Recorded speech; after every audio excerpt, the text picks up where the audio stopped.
Welcome, everybody, to another episode of the LANCESCURV Show podcast. We are starting fast. I'm going to give a few moments before we allow our family to come on in. Give a few more minutes to let our family come on in.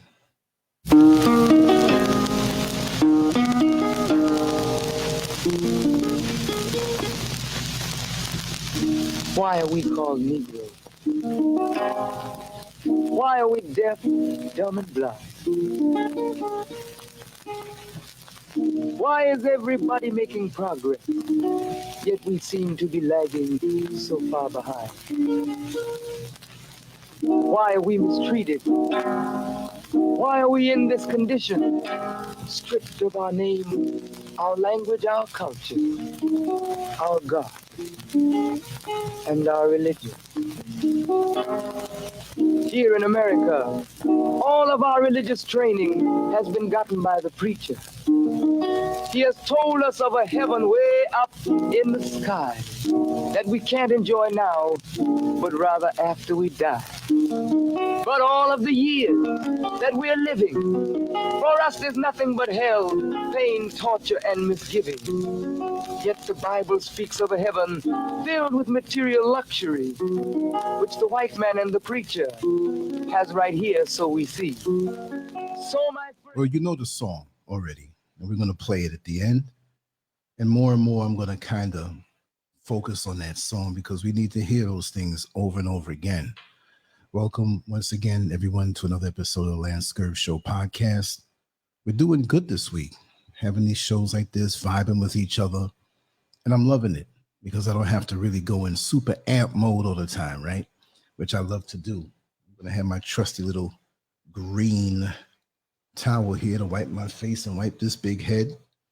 70, oh, I'm used to seeing 75. 7 Black, 5 Lion. How are you? Melanin Always, Queen Marat Rogers, Imani, Midnight Green, the volume. Can you hear me now? Can you hear? Can you all hear me? Let's make sure the sound is right. Can you hear me? Just let me know. Just let me know. I'm going to type this in just in case you can't hear me.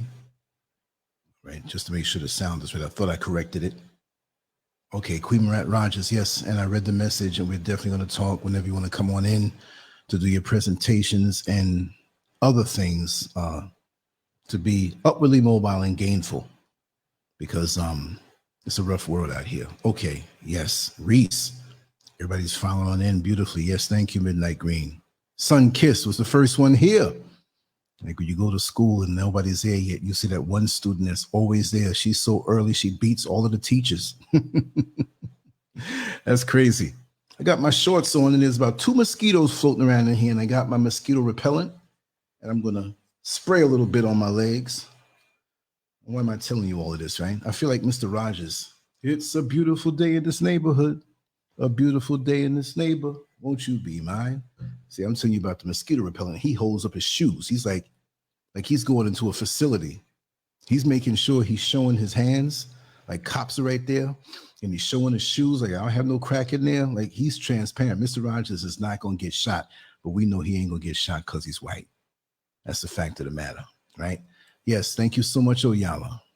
Much love to you, all my beautiful family here. You know, after I did the show, he pulled his chair up a little bit. After we did our show last night and had our conversation and everything, you know, my thoughts are always going around in my head, how I can join things together. And let me take this scrolly off the bottom so people can see who are just coming in, because the yellow part of the title doesn't have the punch until you look at the bottom. And I'm big into words. I'm big into titles. You know, when you do YouTube and you have a YouTube title on your video, you better have it less than 100 characters. And then you just want to make sure that with the few words and characters that you have, that you're effective. So I started this title out and it was long. And I'll do that. I'll go over the 100 characters and I'll say, well, how can I be more effective with these words? And the original title did not even start out like this. I would say it's pretty much whack, right?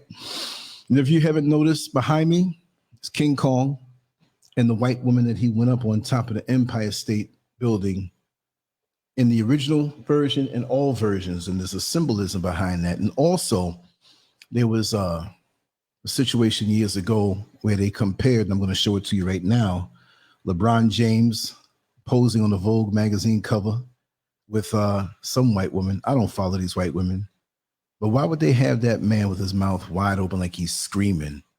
He has on very dark colors, which I love to wear dark colors, but this is Vogue magazine. This is a pretty much a white-owned publication. They finally have a black man on the cover, not by himself, but with a white woman. She's smiling because she feels so safe. You see what I mean? And LeBron James, he had a basketball that was kind of dropping, and that's his love, but he's dropping the ball, but he's got his hand tight around the white woman, letting you know subconsciously what he loves the most. Now you look at the other caricature to the left, and this was what was, compared to. Now this wasn't an original King Kong drawing, but it pretty much shows you that there's some bloodthirsty animal, brute, the symbolism behind it. But he has his hands around that white woman, and she was never brought any harm. Notice how they have that green dress. What does the green mean? Let's try to figure out what that means, right? Does that mean money? Does that mean this is a natural union because it's green, and green is like the color of vegetation? What does it mean? Say, children, what does it all mean? I don't know where that came from on the radio. I used to play that years ago back up in New York. But yeah, on the left, King Kong, he's drooling, and the white woman, in actuality, we know she's not like brought any harm, because they have to show that this black man, the symbolism, even though they put a monkey up there, and as you well know, Planet of the Apes is symbolic of their fear of us taking over the world. So they love to use monkeys as us, even though they're the ones that came from the monkeys. Isn't that something? They want to turn it around on us. But when you look at it, look at her, right? She's clutching her hair. Her head is thrown back. He has his hand safely on her stomach, but she doesn't care if his hand were on her breast. She looks like she's in the throes of ecstasy. See? Isn't that something?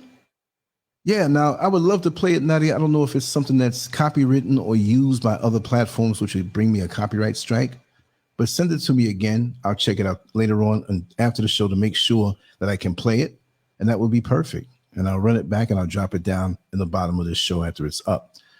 But yeah, she looks like, does she look like she's in pain? She looks like she's on the verge of having an orgasm or right there at his doorway. And I'm sorry to bring things into such sexual things. But they do this stuff, y'all. They do this stuff. Oh, I think I just got that mosquito. Yes, I did. He won't bother me all night. Good. And I got the spray on me too. So let's go back to showing a little face here. But I wanted you just to look at that. And everything they do when it concerns us, it's some type of symbolism to make us look animalistic, or to just act out of our mind that we're so happy and crazy to be like LeBron James. He's got his mouth wide open. That's a straight King Kong move, y'all. Same color dress, same color hair that the woman has. They're comparing him to King Kong. So all of you King Kong coons out there, I don't think it's that. I think it's just a coincidence. Look, Vogue magazine, broadcast media, print media, no matter what media it is that is owned by what they call the dominant culture, they are not the dominant culture. They're in a position to dominate what goes in our mind because they're in position with the money they have, but they are not the dominant culture. No, they're not. I'm over here. Nobody pays America no mind over here except for the ones who want to go over there into that trap. And when I diss America, I'm not dissing my family because 99.9% of my family are from America here. That's my concern. Look, I'm in the motherland. I love it. There's a connection. I want to live here and live out my years. But the bottom line is my heart is in America because of my people who are there. See? I didn't get over here and go nah. Look at the type of shows that I'm still having. I didn't come over here and turn into the Africa channel. Now, I'm not dissing Africa in the motherland, but I was born and raised in New York City. I'm a New Yorker. I'm an American. But according to the technicality on what's on the passport, but I'm not an American. I'm not that. I was never welcome there. I'm where I belong. So when I say I'm not American, folks, don't get mad. The ones who call themselves indigenous. Right? This is where I belong, on this part of the earth. You can take your cell phone all over the city. But when you come home, you place it in the charger. So let's not get so caught up in the labels, because the whole planet is Africa. Because if you remove the motherland off of the planet would starve. Yeah? See, we don't know what's important to us until we lose it. You see that little toe that you have? And you get something in your shoe that is like a splinter, and you got to try to figure it out, but it's so small. You go into the bathroom, try to find this thing and pull it out. But for the rest of the day, you're walking funny from a very small part of your body. Your pinky. Come on. You've lost use from a little splinter, from this or that, and now you see how important that body part is. So that body part is not the whole world, but you must work in unison with each other. And this is something that we need to know as a lesson. And I'm going to keep that picture up so you can be reminded of Stockholm Syndrome, right? We're going to keep that picture up. I'm going to duck and let you see it every now and then. As mighty as King Kong is, as strong as he is, look at the peace in his eyes. Look at the love in his eyes that he has for the white woman. Huh? He wouldn't have no harm come to her at all, because she is the apple of his eye. He loves that woman more than he loves her. I mean, himself. I'm sorry. It should be that way. He should love himself more than he loves her. He shouldn't even be loving her. Okay. Oh, SCURV, you're just so full of venom. You know what I'm going to start doing? I'm going to start posting some of my personal text messages, my hate messages, for amusement. And if y'all mess around and keep making these threats, I'm going to put the numbers up too. Trust me. It is so crazy. It is crazy. So let's get into this. Again, I'm in a relaxed mood. I'm shooting from the hip. But I do think I have a few perspectives that we can discuss and kind of get into. Now, what do we start with first? Stockholm Syndrome. Now, for the sake of people who don't know, I'm not even going to say I know exactly, but I'm going to go and I should have had this prepared and ready. We're going to go to, did I even spell it right? Okay, Stockholm Syndrome definition, so we can get it straight where people want to start and say I'm making stuff up. Okay, definition. I don't want the article. Okay, Stockholm Syndrome, because I got my camera in front of me, so I have to kind of look around. Stockholm Syndrome is a coping mechanism to a captive or abusive situation. People develop positive feelings toward their captors or abusers over time.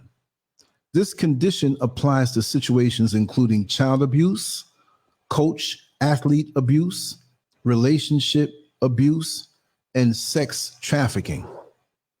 What are they talking about? Coach-athlete abuse. That's like something low. We got other kind of abusive things that I guess they want to put that in there. I'm going to say the whole thing again. Stockholm Syndrome is a coping mechanism to a captive or abusive situation. People develop positive feelings toward their captors or abusers over time. This condition applies to situations including child abuse, coach-athlete abuse, relationship abuse, and sex trafficking. And there's a gazillion other ones that we know haven't even been documented with this thing called Stockholm Syndrome. You could have, like they said, a relationship abuse, but sometimes the relationship abuse is over, but the Stockholm Syndrome stays around and survives. Let me just take this page down so we can see what's going on. All right. The relationship is over. You have a woman who is treated severely, really bad, abusive in a severe level. And she gets a good man. And she's with that man who treats her real good. Guess who gets the worst treatment? The memory of him is doctored from the abusive relationship that she was in prior to the good man. So anything said on what the abusive man actually did is met with resistance in the new relationship, even after the new good man has proven himself over the years. A case of Stockholm syndrome. She can come from a situation where she is beat down, cheated on, brought home sometimes STDs, babies made outside the marriage, not contributing to the household where she has had to work 2 and 3 jobs to push things and keep things going with the children.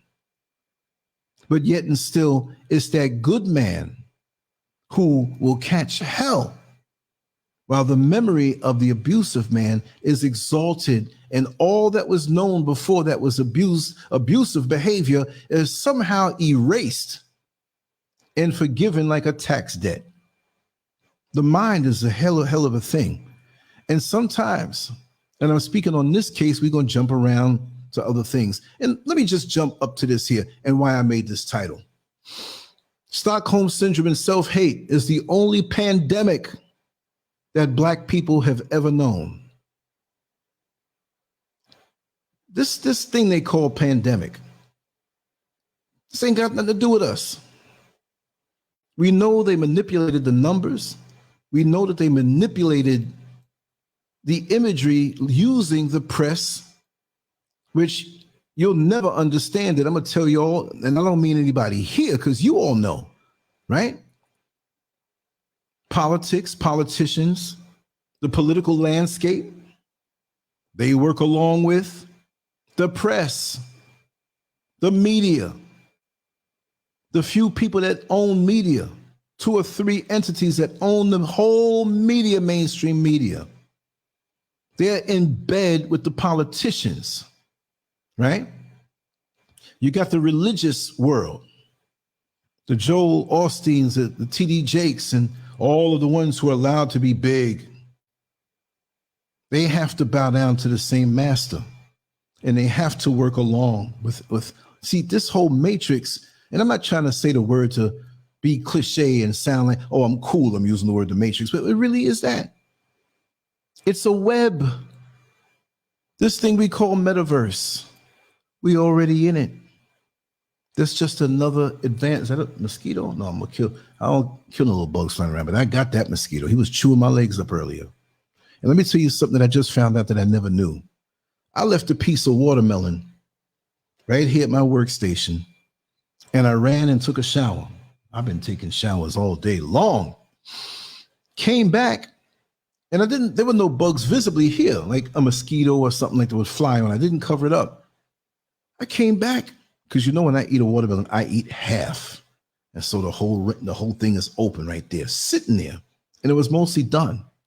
I see a mosquito on the edge sucking and stinging and sucking from the watermelon. So when I went outside to go to the pharmacy to get the rest of my mosquito repellent, this is some good stuff. I don't get no kickbacks from it. And you probably can't get this in America. This is a Ghanaian thing. And it's a lot of natural stuff in there. That's what I like. And you get a lot for a little bit of money. I keep this in my bag with me when I go out. If you ever come to Ghana or most parts of the motherland, get some mosquito repellent. Keep it with you. Wear long pants. You know, if you don't in the daytime, it's cool, but keep something with you when you know you're going to be out, because it's the worst thing. You in a restaurant, and you're hitting, and that's happened to me a whole lot. I had not one mark on my legs from my knee down. But now for the mosquito bites in the middle of the night, and I'm digging, because you don't know what you do. You digging, you getting bloody, and then more mosquitoes are coming. So, man, I look like a heroin addict from the knees down, all these marks. You know what I mean? It is what it is. But Stockholm Syndrome. in this thing we have. It's the only pandemic that Black people have ever known. Not to say that slavery is reduced in this title, no. But these are things that came out of slavery. So Stockholm Syndrome and self-hate, and these are the thoughts I had earlier, they are sitting on the shoulders of what came out of slavery, because this came out of slavery. So I'm actually talking about slavery because Stockholm Syndrome and self-hate are the children of slavery. Because technically, by what they say, slavery doesn't exist, and we know it does on so many different levels, on a financial level, scholastic level, an employment level, financial with the banks and loans and what we can and can't get, how they make it hard for us to keep jobs and all that stuff. We know that. But Stockholm Syndrome and self-hate is something that we can deal with directly because it's internal and it's here. But the parents of Stockholm Syndrome and self-hate, it's slavery. Now you can have other sets of Stockholm Syndrome and self-hate before that, but I'm talking about Black folks who are directly dealing with the effects of that. And again, we're going to have the people that say, oh, I'm indigenous, I'm not African, I'm not from here, I didn't have to do with slavery. Then why is your head so messed up? Because you're struggling with something and you want to get away from it by labeling yourself different, as though we're not all melanated people. I'm against all these different labels. If you want to say you have no ties to Africa, then get off the planet, because the planet is Africa. So many of us waste so much time fighting against the label. If I'm selling pies in the bakery and I take the label that says chocolate cake and put it over by the vanilla cake, whatever they call it, because I haven't eaten those things in a long time. Now your eyes are telling you that's not chocolate cake. That vanilla thing that the sign says, but we get caught up in the labels and manipulations, and we're getting mind F-U-C-K'd. And our esteem is tied on to different things. Yes, I have a little Black in me, but I'm really Puerto Rican. Puerto Rican is not a race. It's not a race. That's like saying, how can we say it? Mitsubishi makes so many different things. I know back in the day I had a Mitsubishi VCR. Mitsubishi makes this, that. It's not just cars that they make. So what am I going to say?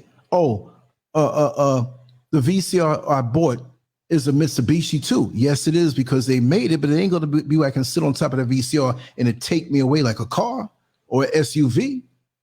So we got to get it. We got to get it straight. Let's get down to the core of everything. Let's get down to the bottom of everything. Instead of going all the way around, yeah, and I can't find my baby. Being around the world, yeah, I can't admit that I'm African. We could be as African as anything, but if we find out that our great grandfather came from Ireland, you're going to say, well, I'm Irish with a little bit of Black. When you get served in a restaurant and it's too much salt, hey, wait, you got to take this back. There's too much salt on here. But when it comes to our race, we're not proud of it. We try to minimize its presence, even when it's obvious. And the self-hate takes over when we start trying to change our nose and how beautifully thick our lips are. But we honor everything that is not our own. And we will defend them. And we'll show them this undying love because we hate ourselves so much. We begin to fall in love with them. Look at the picture. I'm not saying King Kong came out of slavery. They brought him over here to deal with that. But there were so many Black folks over here, probably they got with him and said, yo, man, don't go with the sisters. You better get you a white woman here.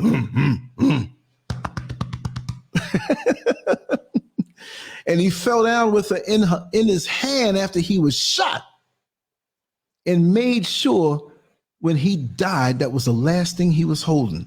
Even in death, he was protecting her more than he protected himself. And them white men in them planes didn't give a damn about her because they probably said, you know what? It don't matter if you kill her because she's a nigger lover. Shoot her too. And so while King Kong had it in the hand, he trying to smack down planes, and it wasn't even for him. If it was him alone, he probably would have just jumped down, climbed down the side of the building, and got on out of there and jumped in the East River. I'm a New Yorker. I know about these things. But he had her held tight. And that's what we do who have the Stockholm syndrome and self-hate. They are brothers and sisters or siblings to each other, and their parent is slavery. For us, I'm talking about black people. So don't come on here if you're part of the pink parasite convention and try to tell, well, it does mean things other than black. I'm speaking about it as it pertains to us. 99.999999%. Our captor, the one who is our abuser, as black folks overall now, is this society that is so hell-bent on giving us a hard time, so hell-bent on keeping us from thriving. That is their game. They got board games. You know, we had board games back in the day. We had Trouble. We had Monopoly. You know what I mean? The usual checkers and chess and stuff like that. Card games, different things, harmless stuff. Secretly, I feel that these people who are the captors in the Stockholm syndrome of black people have this board game called Keep a Nigga Back. Now, I'm not calling us that. I'm just being funny. So if you're here for the first time, I do lace my statements with jokes. They're all gone. The yard guy's gone. The maid is gone. Come on, Charles. Let's play our game. Keep a nigga back. Because they're so focused on that. And even if you give in and submit to the one who has been our continuous oppressor, he still don't like you. And the more he don't like you is the more you want to push yourself up with them. You know, in that particular subdivision or community that there's nobody black. And yes, you have the right to move and live wherever you want to go. Now you move up in there, and a few of them give you the Colgate smile as though they like you being there. But there wasn't no for sale signs up in that place until you came there. And the only way that there was a for sale sign there is because the person who owned it for so many years died, and the kids didn't want to be bothered with it, so they would put it up for sale. And you bought it. Now, 5 years later, all the neighbors who welcomed you, they moved out. But you so happy. You come back to the old apartment, the old neighborhood, or to your family. Yes, I am the first black person there. And you're bragging as though that is an achievement because we feel that everything white is better. I'm not saying anybody here. I'm not. You know, I'm not. And while we're doing it, let's get a roll call. Everybody who's here, what state they're from, what city they're from, where they were born, and maybe different from where you are. Give us all of it. Call out your ancestors. Give shout outs to your friends. Let them know you love them and come back and show them the show and tell them, see, I told you I love you. Maybe you broke up with somebody and just give it to us. Put it out there. It may change things around. Breakups are hard to do. Self-hate. While we're loving on the enemy and loving on the captor and the oppressor, we hating on ourselves. And I think part of it is that many of us who have this self-hate thing going on think that if we can display more hate for ourselves, that the enemy will love us more. They go and tell black jokes or nigger jokes, and we go ahead and make fun of our co-workers or our family or those in the public eye of us harder. We're the biggest one on that lunch break on that all-white job, putting down our own black people. You know when they bring up the Farrakhan litmus test. Oh, how do you feel about this Farrakhan? They never say the name right? And they're steady looking at you, and you bury your face in the sandwich because you know, oh God, I'm going to have to say it. Now, you know you love Farrakhan, right? Y'all hate Kevin Samuels. I'm not saying Kevin Samuels is Farrakhan, but he's the Farrakhan of what he did with the relationships and stuff. And so now these white folks are bringing it up, and they're all sitting here tense because they want to hear what you say. And they're waiting for you to chew that big bite that you took, because they're not saying nothing. They're just sitting here turning red. They brought it up. They want to know how you stand. They want to know on a scale of 1 to 10 how you stand. And you don't fail them. There's always that bold guy that'll sit there. Yeah, I think Farrakhan's a effing prick. I think he's a black supremacist, and he's hateful, and he's this. And they throw that out in the air, and everybody's sitting here looking tense. And you sitting there, and everybody looking at you like, doom, doom. Time for your answer. And so here you come. You want me to know, or you want to know what I feel about Farrakhan? He's a hater. He hates white people, and I feel it's so wrong. That's all he talks about is his hate for white people and Jews. Not that Farrakhan talks most of the time about us getting together as a community and showing unity and manifesting the seeds of greatness, but he will tell it like it is. And that makes those people feel uncomfortable. And you know it makes you feel good by the way he whips them, but after the whipping is done, you don't want to take no credit because you don't want Caucasian blood on your hand. Now all of a sudden you're the type of Negro who wants to get along. Let's get along, go along to get along, right? Can't we all get along? Can't we all get along? And then you bring up how some of your family members are white. And you start to speak on all the great, nice white people you know in your life. Sitting there being scrutinized like you're at police headquarters with the bright light over your head in a dark room, the detectives looking at you, and you're handcuffed with your hands behind the back. That's psychological torment, man. You're supposed to be on a job to work and make your money, and so you still have to deal with this foolishness. And you always got that coon who's always like that, who they send to you to find out how black you really are. And when you do let him know, he runs back, and now they're going to come at you with the test. And that coon going to sit there with his head down. He's going to sit there with his head down. And it's crazy how we just give it up. We submit because we scared of them. You scared of them. You feel truth in your heart, and you scared of them. I don't give a damn. And I'm tired of people coming to me talking about, oh, you got brave when you went to Africa. I've been online for 21 years before there was a YouTube and a Facebook and a Twitter and a LinkedIn and an Instagram. My illustrations that you can see on LANCESCURV.com spoke it like it was then. I'm worse now. I got my stuff. I'm working on some things. And some of y'all gonna be scared. I'm not saying anybody here. I didn't wait to come over here to get brave. I was doing it right in the face of the damn devil. Walking proud, publicly.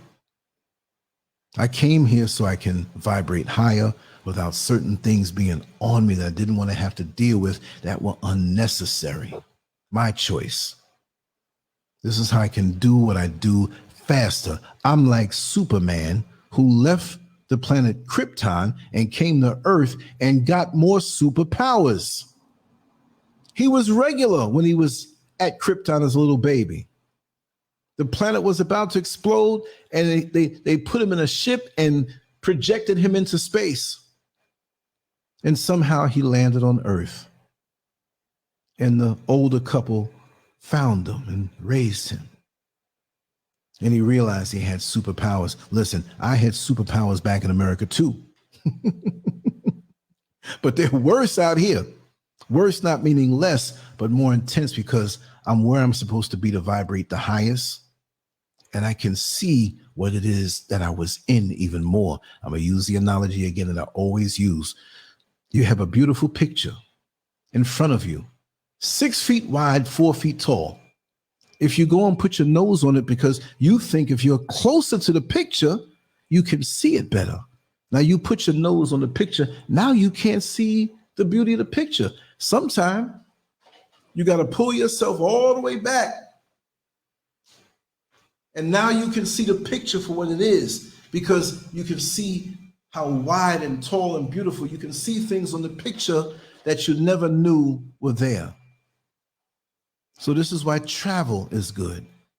I haven't been to most places in the world, and I'm not going to say travel is good. I just been to Jamaica and Ghana. I'm not going to say that, but it is. And I'm going to do more. When my projects are settled, I'm going all over the place. I want to go to most places here in the motherland. There's other places that I want to go that may not have the majority of us. I'm not talking about no Europe. I want to go all through Singapore and Thailand. I want to see Czechoslovakia. Not really that. I want to see for myself, which will give me a better range on how to process what's out there. I know that there are not too many people in Czechoslovakia who love me, right? I want to go all through South America. I'll be able to have the time and the freedom to do it, right? There was a time in my life when I said, you know what, I'm never leaving New York. New York is the bomb. New York is the best. And you know what? The spirit of the old New York is this watered down present version of gentrified New York City. We still got some real ones here as far as individuals are concerned. But the overall spirit, once they started gentrifying Harlem and up in Washington Heights, it was a wrap. I was through. I'm like, this is what's coming here? Can we have anything? Now it's no problem getting a cab in Harlem. Before, they didn't even want to drop off past 110th Street. 110th Street was the unofficial nigger barrier in Manhattan, for those who don't know. That's why they had that move and they titled it Across 110th Street. Because every white person knew if you live higher than 110th Street, that there's an ever-growing mixture of melanin that they didn't want to deal with. So even back in the day when the cabs would drop off, sometimes a little bit above, they didn't want to pick up. Instead of picking up and having another fare going downtown, so you have one going up and coming down twice the money, they gave that one up. We just go downtown and pick up. Now, if it was somebody who didn't look like me, welcome, come on in, we want you to come on in. You're not a nigger. But you got melanin in your skin too, dot head. But you come here, you don't want nothing to do with us, because you believe the lies and propaganda on the movies that are put out against us, and you looking at us all stink, even though your feet stink and your underarms stink. Do y'all wash? I'm saying that what it is. I'm not hating on nobody. I'm talking about my experience. I went into the mall years ago. There was a woman in there, Indian woman, with all this, the dot and all this stuff, and she was standing next to the clothes rack. And my wife at the time went to see some of the dresses that were there, and something fell off the dress, some kind of adornment. It wasn't no Indian looking dress. So I went down to be polite to pick it up, and that lady's feet had the sandals, man. When I was going down, I just saw it going back up again. I was like, when you have the dogs out there procreating or going through the whole method of procreating, and there's one of them getting it. Ooh, this feel good. But it's only one female dog and 7 other dogs, but they so juiced up looking at animal porn in real life, they start wondering, is there another female here? So they start exploring and putting their wet nose in, and they smell balls. And I went down to pick the thing up, and I got up, and she says, okay, what happened? You couldn't pick it up? I said, no, I smelled something that was highly unfavorable to my nostrils. I said, yeah, somebody's feet stink. Yeah. I didn't know that there's certain cultures in the world that if you are clean and don't have a funk on you, the clean, we're not talking perfume and soap smell, just clean, that's an insult. That funk is where it's at. We want the funk, getting all the funk. Wow. Dup, dup, dup, dup, dup. Ooh. Ow. They're going to turn this mother out. Well, she turned me out with them feet. And I had other experiences along those same lines, right? Indigo King, there's a shooting at the hospital there, man. It's like every day. You know what's up, Brian Livings. You know that song. You know, I jump right into the middle of it. Tear the roof off the sucker, tear the roof off the mother sucker, tear the roof off the sucker. And P-Funk. Oh, man. Anyway, those are the 70s. They'll never come back. They'll only live within the hearts of those who experienced it. And I'm not somebody living in the past, but I'm not seeing nothing in the present that's titillating me like that. So those of us who know that kind of joy and happiness, we need to recreate things in the present and show the younger generations how it's done, how cool it really is. Real creativity instead of this synchronized auto-tune thing that has no soul. Like Chuck D said in one of the songs of Public Enemy, who stole the soul? But back to what we're talking about. The self-hate makes it easier for us. Yeah, we will. Brass Construction. God,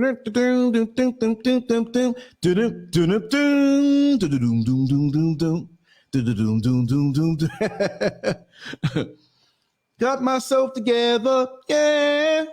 Gonna get higher.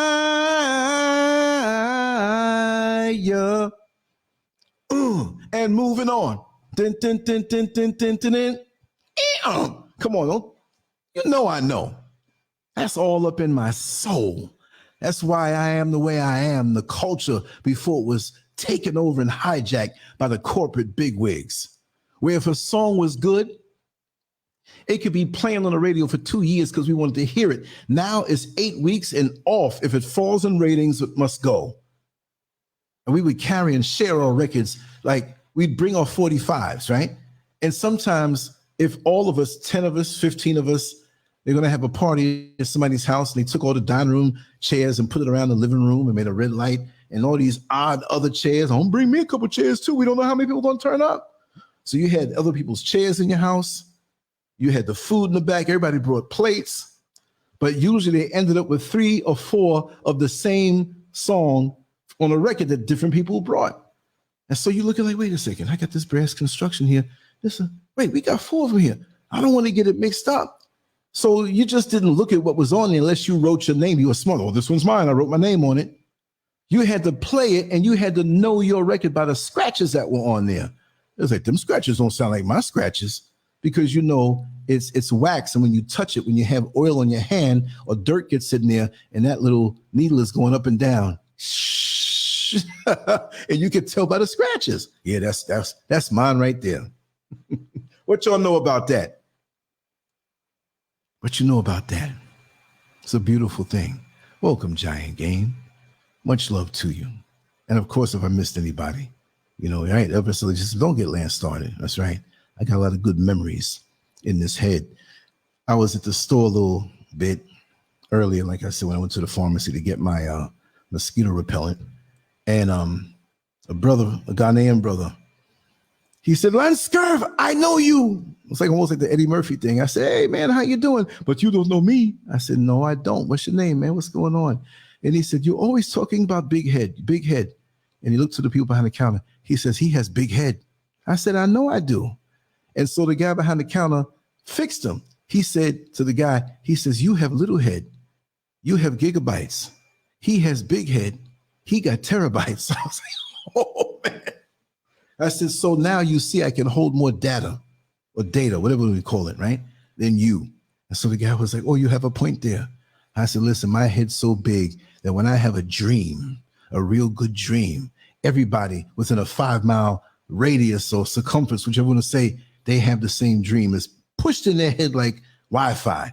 And they were bugging. And we sat there and we talked and had a good time. And I just love it. I just love when we can talk. There's no mean mugging like that. There's a little mean mugging here and there. But the most mean mugging I get is from the people from America who haven't changed their spirit because they still got the self-hate. There's a lot of folks I see here. You hear them talking. They're in the checkout line of the supermarket. And you, hey, how you doing? What's going on? You from the States, right? Yeah, I'm from the States. Yeah, okay, all right. See ya. Like, damn. But you got the Ankh on. You got the kente cloth and you have all the African garb on and you brought that funky attitude over here when we should be free. You brought that self-hate over here when we should be free. You got the Stockholm syndrome now, so you're running after the white women even harder that we over here in the motherland where there's less white women. You just light up when you see them. What the heck is going on? Look at King Kong. That's what I see when I see these coons who love them up so much. And they would never treat their sister that way. Yeah, we have some sisters, some, not all, who have some cleansing to do, just the same way we have brothers that need some cleansing. But come on, yo, you don't even give your sisters a chance. And 1 or 2 bad experiences is no excuse to say you're going to run with the white woman. Look, you don't really ever see a white woman naked? You know, I used to run the orgy circuit and see these things or whatever, and white women come out their clothes. Oh my God, this is a vampire? Is it dead? Who wants that? Hair and pubic bone, no flesh on them. That little bone in the crack here behind, that's all they got. That sticks out more than the butt cheeks. Who wants that? But you got so much Stockholm syndrome on you that's the best.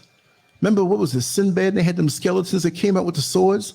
I saw that's what it was when I saw that naked white woman looking at me smiling. I was like, I'm looking at that sister over there.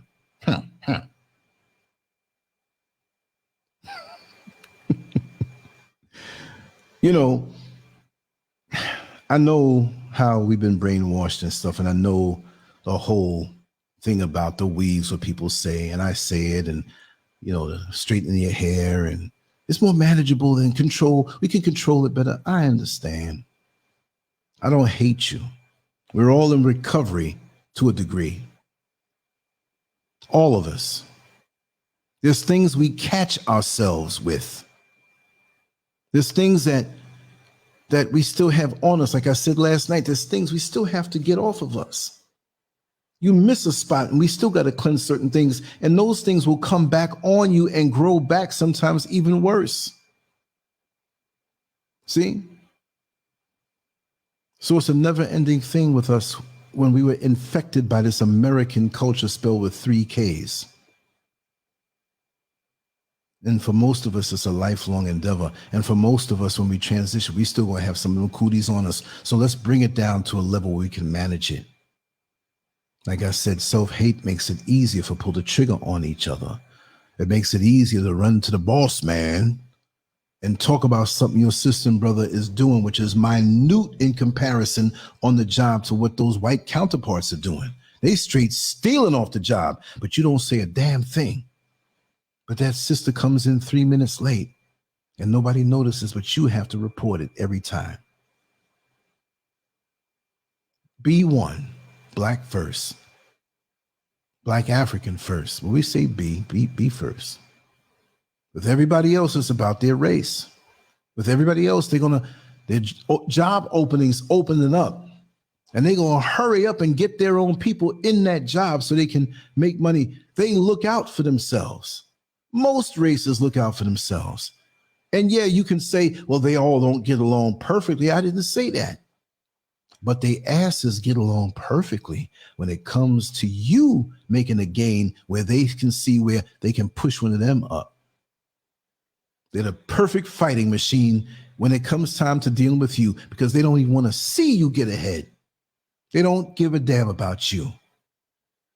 And most of us don't give a damn about ourselves. If anything, you know a good job opening is coming up. You're going to try to keep your friend, your sister or brother or acquaintance in that community. You're not going to tell them. They ain't going to get no job. That job paid more than what I get. You're going to get more than me. They're going to get a better car, better house. Oh, hell no, we can't have that. And some of us hate the other because maybe we can do more at a particular time. Doesn't mean everybody who's doing good financially and in life is showing off. And for you victim mentality Christians who think that having something on a material level is unholy and it's better and more holy to be broke and poor, than anything else. So who wired your mind with that? When all through slavery in the church services, you had a white man sitting up, making sure there was no revolutionary talk going on. So all we can do is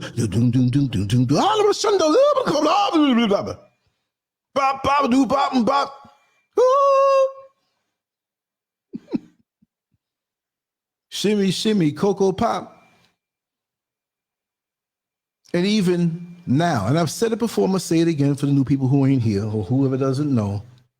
We get up, we do that walk when we want to go to the bathroom in the middle of the service. And what do? We put our finger up. What's the finger up for? The finger up came from basically asking a silent permission to that white man sitting up in a black church during slavery, that we're acknowledging him and we're not being disrespectful, but please, can I go to the restroom? Or please, can I go out and get some air? So we put our finger up. And our little kids now in 2022 in certain churches, he putting their finger up. White man ain't there no more in that capacity, but we still honoring his power by putting the finger. Ain't got nothing to do with Jesus, ain't got nothing to do with God or nothing like that. We will. Thank you so much. It goes a long way to help keep the platform up.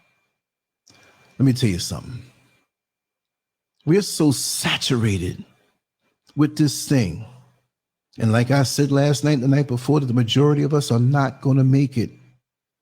We're not going to be totally liberated. I don't care if you give us billions or trillions of dollars in reparations. For some of us, there ain't no damn repairing. We'll be a tainted, flawed Negro with a little bit of money. And guess what? Everybody else is going to benefit from that. If we were to get reparations, come back and check us in 5 years. We'll have vehicles, expensive luxury vehicles sitting in our yard looking all beat up.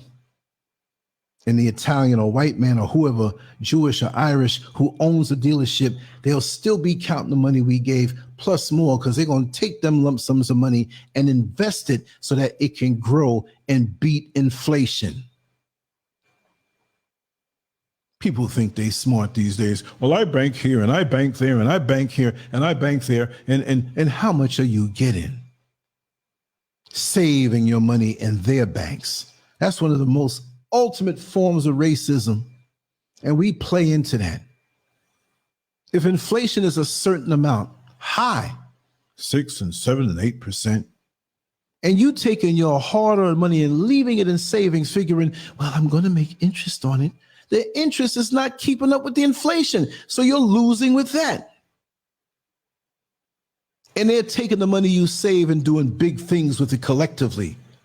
And they're screwing you with a spiked dildo with no lubrication, and you feel happy about it. And so we have other means of beating this thing called inflation. But because traditionally we never got into those things, that's for the white men to do. And so now we got to go. See, I was speaking to some friend of mine about the thing we're still in that's doing so well, hyperverse, right? And we're going to start talking about that more and more because it's real. And it has helped me tremendously for the little bit that I invested. While anything can bust, I'll tell you, and I wish I could tell you the numbers. Just let me know in Priscilla G if I can tell them the numbers. And those numbers everybody else won't get because there are reasons why I got that, right? But if I come at somebody with that, they think I'm trying to rip them off. I'm only telling you exactly how it happened for me, in the numbers, and why the numbers became that and how it has helped me. I spoke to a friend the other night and I was telling her about it. And she said, well, I don't make a move unless I go to my financial consultant. So you paying him to tell you something that you should really, yeah, we can't. I know. That's why I mentioned you first, because that would give maybe, some unexpected hope or whatever, because it's not going to work. It's what you put in, my circumstances are different. And all I'll say is there are people who came in with me that help to boost me up, but it's not multi-level marketing, right? I'll leave it alone after that. We'll do our shows and whatever we will, because legally we can't say things about it, but it's real, right? So that being said, we go along with this old tried and untrue method of dealing with our finances.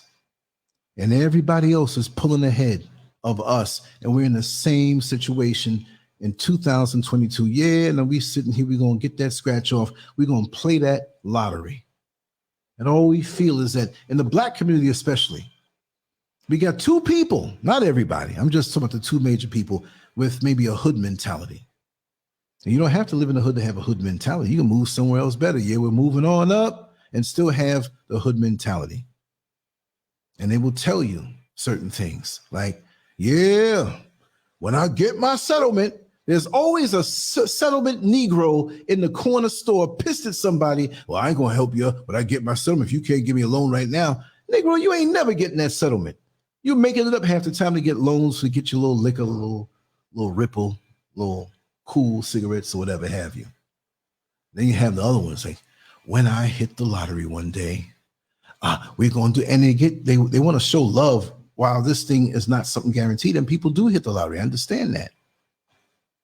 And Bubba, when I hit the lottery, I'm going to buy you that big 18-wheeler so you can drive the way you like. And sister girl over there, when I hit the lottery, I'm going to build that church for you because you teach the word like nobody else. And what, just come on.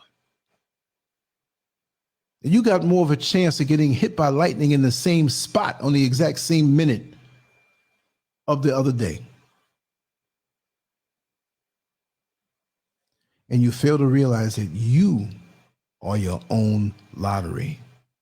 You are your own superstar. You're not here just to sit down and watch everybody enjoy their success. But because of Stockholm syndrome, we're too scared to be successful because we don't want to insult the slave master. We don't want to leave him in his country that he stole. We know it ain't his country. I said it that way to be sarcastic.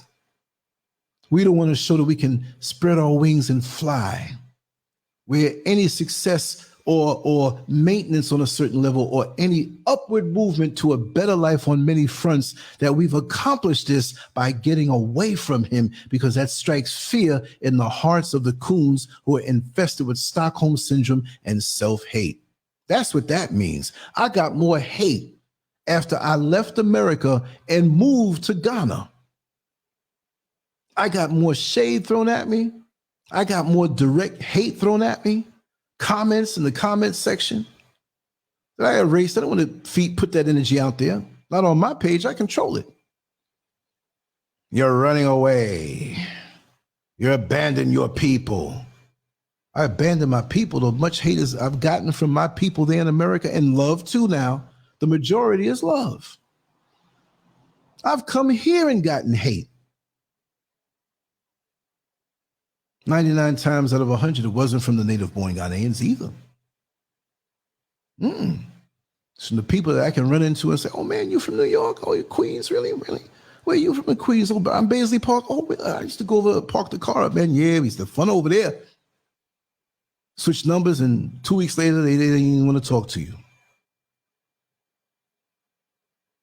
And when you have this thing inside of you, when you run across those who have this thing, don't confront them. You know what it is when you see it. Our poor sisters who slap on the hair and make it blonde. Not blonde like you see maybe sometimes a sister Oyala have her hair natural, and we have all different colors, but we talking about that white girl, blonde white girl hair, where it's straight and white girl blonde. And the fact of the matter is that is an ideal of whiteness. Most blondes that you see, they get it out of a bottle that are white. Even they don't have it that way, right? But we have our sisters who have gold and blonde and this and that because there are Black people who have naturally blonde hair. Again, you can get the recessive from the dominant, but you can't get the dominant from the recessive. I'm with that. But when you're in corporate America and trying to prove something to that boss man, I hate that word, boss man. You ain't bossing me. I'm trading off time for a little money so I can do my own thing. You're a supervisor to this company, but you don't boss me. I'm the boss. I make the final decisions on what I do. You may not be in a financial position to just go off and do your own thing, but never forget that you are the boss of your life. We know the creator is really there, but he gives you the keys to the vehicle of your life and lets you drive down whatever roads you want to go to. Free will. It's just that most of us are granted free will, but we still don't move without going and consulting with the slave master, who's never going to tell us the right way for us to have economic freedom, for us to have real liberation. He's not ever going to tell you because he always wants you underfoot. He always keeps a leash on you. And here you all can't go nowhere. Just like the dude and the girl in church putting the finger up. Really look at it. Go to one of them churches and watch them do that. Maybe they should have a sermon on what that's all about and stop that dumbass practice. Is that spiritual? Well, first of all, spirituality doesn't exist in most churches. They get fooled with that. It's religion. The religion of brushing your teeth is a religion because you do it all the time. The religion of combing your hair and wiping your ass when you go to the bathroom is a religion. What's your religion? You Christian, Muslim? No, I'm in the religion of wipe ass. I must keep my ass clean every time I come out of the restroom and wash my hands. Some of y'all ain't down with that religion. Most of y'all need to be down with that. That's real. There's a lot of doodle flakes on these Bibles these people handle that don't even go in the church and wipe their ass right. Sorry to be so lewd. Self-hate, that ultimate sign of surrender. Listen, boss man, I got my beautiful black boobies pushed up. I'm your secretary, and I keep to the side, and I wear the short skirt and show you my legs. And I got the ultimate sign of surrender, that blonde, straight-haired wig or weave or whatever. That's a sign of surrender. That's to tell you by what's on top of my head, what's in my head. And when you keep showing your boobies and your legs enough, there's going to be something else in your head hitting the back of your tonsils, thinking you're going to get a raise. I'm not ragging the sisters, but why do so many of our sisters find it so easy? I'm not saying anybody here. I'm not saying all. I'm just saying some. I'm not ragging our sisters. We're having a family discussion here, and we're talking because this is a pandemic.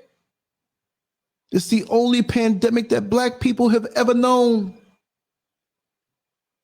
We run it from this other thing that they say is out there. They done sprayed stuff in the sky, put something out there that we have to run and get this shot. But most of us who are down with the Stockholm syndrome and self-hate pandemic don't want the shot of reality that'll bring our brains back into place so we can operate as the immovable, strong force of nature that we were meant to be. We're watered down and diluted because everybody's sucking from us to get their greatness. Our inventions, our thoughts, our practices, our culture, they took all of it and they're parading around with it like it's an outfit that they made. But they want to be us. And they're us in drag, but they're not really us. And we clap at their so-called brilliance. But it's not brilliance. We're looking at the reflection of us, of what they stole from us. We can applaud it when they have it, but we show self-hate when we have it. Why is that? So as we step up to say, not just that I'm worthy, but this is destiny, that I live a wonderful life, not just based on the love of money in their system, but in excess. Why? Just to have? No, we don't do that. We ain't supposed to. It's all for one and one for all. But when you have self-hate, you can't think that way. When you have Stockholm syndrome, you can't think that way because you got to pay that tax to the massa. And the more we hate each other is the more we look for approval from that one who hates us. Y'all are sick. Again, I'm not saying anybody here in the chat room. I'm not saying all of us. But those of us who have it, we need to mask up. The same way everybody walk around with a mask on. We need to mask up because we don't know who has the Stockholm syndrome. We don't know who has the self-hate. Hey, did you get your shot of reality? I can only be safe around you when you had that shot of reality. Did you take your shot to help protect you from spreading it and getting it? And you still got to mask up. And when I say mask up, you don't know who you're talking to out in the world. So when you speak revolution, you can't speak to revolution to everybody that looks like you. That's rule number one. You can't speak revolution to everybody who comes to you with revolutionary talk because they could be just doing that to get a reaction out of you. Not everybody who gives you a compliment really means it. They're trying to get a reaction out of you to see where your head is at. You tell a brother, sister, he looks good. He may, yeah, I know I look good. Okay. Huh? You know he's narcissistic. But if you give him a compliment and he says, thank you very much, sister. That was nice of you to say, and you truly made my day. And I have to say, you look very nice also. Thank you. She'll say, wow. Not only did he take the compliment graciously, but he shot one back. And fellas, don't think when you tell a woman that, in the pursuit of your carnal lust, girl, you look good. First of all, it shouldn't be about the carnal lust that you just using the compliment to throw at her because you think it's a little key that's going to get in and her legs go, boing. No. When you compliment a woman, if you know her and you notice she changed her hairstyle, speak of the hairstyle. If you see that she got a manicure going on, tell her that that's your favorite color or you like the color that, or I see you match today. She sat up the night before and got herself ready. And it was for her. It doesn't mean she was doing it for a man. But it's nice when a man in a decent way gives a decent compliment. Give as much compliments as you can to our sisters. Let them know that you see how they maintain themselves. We don't do it. But we quit, damn girl, damn, you got an ass on you. That's not a compliment. That shows where your mind is. And if you can't be sincere about it, don't say it at all. Don't be slick and try to itemize and be specific because you're just trying to get to that one thing. That thing that you think you want may not be for you. It may not be destined for you. You can show love to all the sisters. It don't mean you're hitting on none of them. It's because you love their essence. You love who they are. You love their authenticity and how they vibrate at a higher level. And just because you black, that don't mean, and your sister you black, doesn't mean you're vibrating on a high level. Because a lot of you have castrated your blackness, even though you don't have a penis, and the men too. It's not about the penis or the sex organs or the clitoris or anything like that. But a lot of us have castrated anything about us that's black. We're stuck in the skin we're in. Hear me? Stuck. I don't think that way. You don't think that way. But a lot of them feel like, the bleaching cream is the greatest thing alive. Out there. I think on my Instagram, I was in a Bolt or a Uber. Bolt is like Uber out here, right? And I was going down around the 37 area here in Accra, where they have the trees, where they have the bats that are there all day. I mean, it's like a half a mile area where there's nothing but bats in the tree. I'm talking about like on one tree, you'll have like 1,000 bats. You're like, what the hell?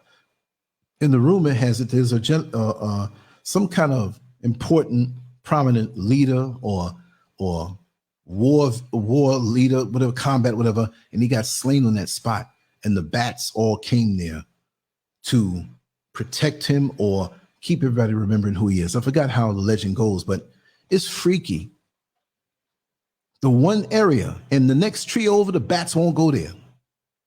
You know, bats don't hang out in the daytime. Bats are out there hanging upside down, looking at you. They'll all fly off and fly around. You're like, yo, don't come down here near me. You know what I mean? And I don't know if you saw the quick video I didn't put on Instagram, but I'll go back down there again and do it. Nefertiti LKT, we got to do something, sister. It's been a while. I see your comments, and you always bring the truth. And even on way out here in Ghana, I can still capture that powerful voice and put it out there. When you're ready, you let me know, okay? But you're on the West Coast. I'm over here in Accra, but I'm a 24-hour guy, so it doesn't matter. You hit me up anytime. Don't even try to, well, if it's 8 o'clock here, don't go through that. If I'm sleeping, I'll be, Nefertiti, what's up? Let's talk. Let's record something. I'll go over here and doze off while it's going, right? But you got to be careful who you talk to, and you don't know who they're connected to. They might be part of the secret handshake gang and don't want you to talk in the revolution, because the secret handshake gang is about submission to that other faction of society that doesn't want to see us rise. They'll get little crumbs thrown their way to be the ones to watch over and make sure nobody rises independently. Just like when we say with media, and it's owned by a very small group of people, and everything works together in this world, and they're not going to hear your voice. They're going to tune you out. But you best believe they're listening here. How can that Negro have the balls to speak that way? You know, they don't condone it. You don't hear. They don't even want you talking like this on their platforms. I'm surprised they haven't knocked me off again. Like I said, if I have to take a bullhorn and go out on the street, I'm going to do my thing.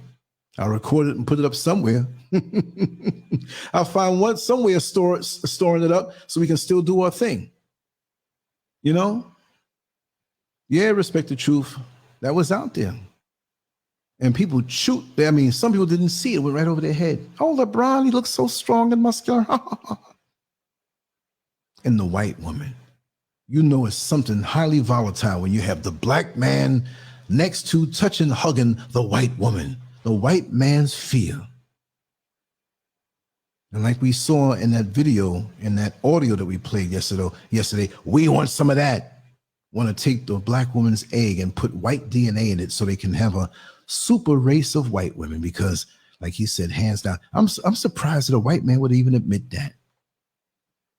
That the superior genetics of the black woman is something that no other race of women have, from the shapes that they have. But not once did he acknowledge the minds or the spirit. And not once did he acknowledge that the black woman is the mother of all civilization. Yes, it is. It all came from her. This ain't no equal opportunity compliment situation. That's the damn truth. I don't care, white woman, if you don't like it. Just because King Kong was up in your ass and thinking you was the goddess of the world. Nah, it don't work here like that. I don't care who don't like it. I got to tell the truth. I'm better than George Washington, who was a lion, had slaves. I might have told a white lie every now and then back in the day, but I never had slaves. I've been slaved, but I'm not enslaved anymore. And I still got an ankle in the system where I still have to pay bills and do certain things. Ooh, I saw a wonderful video.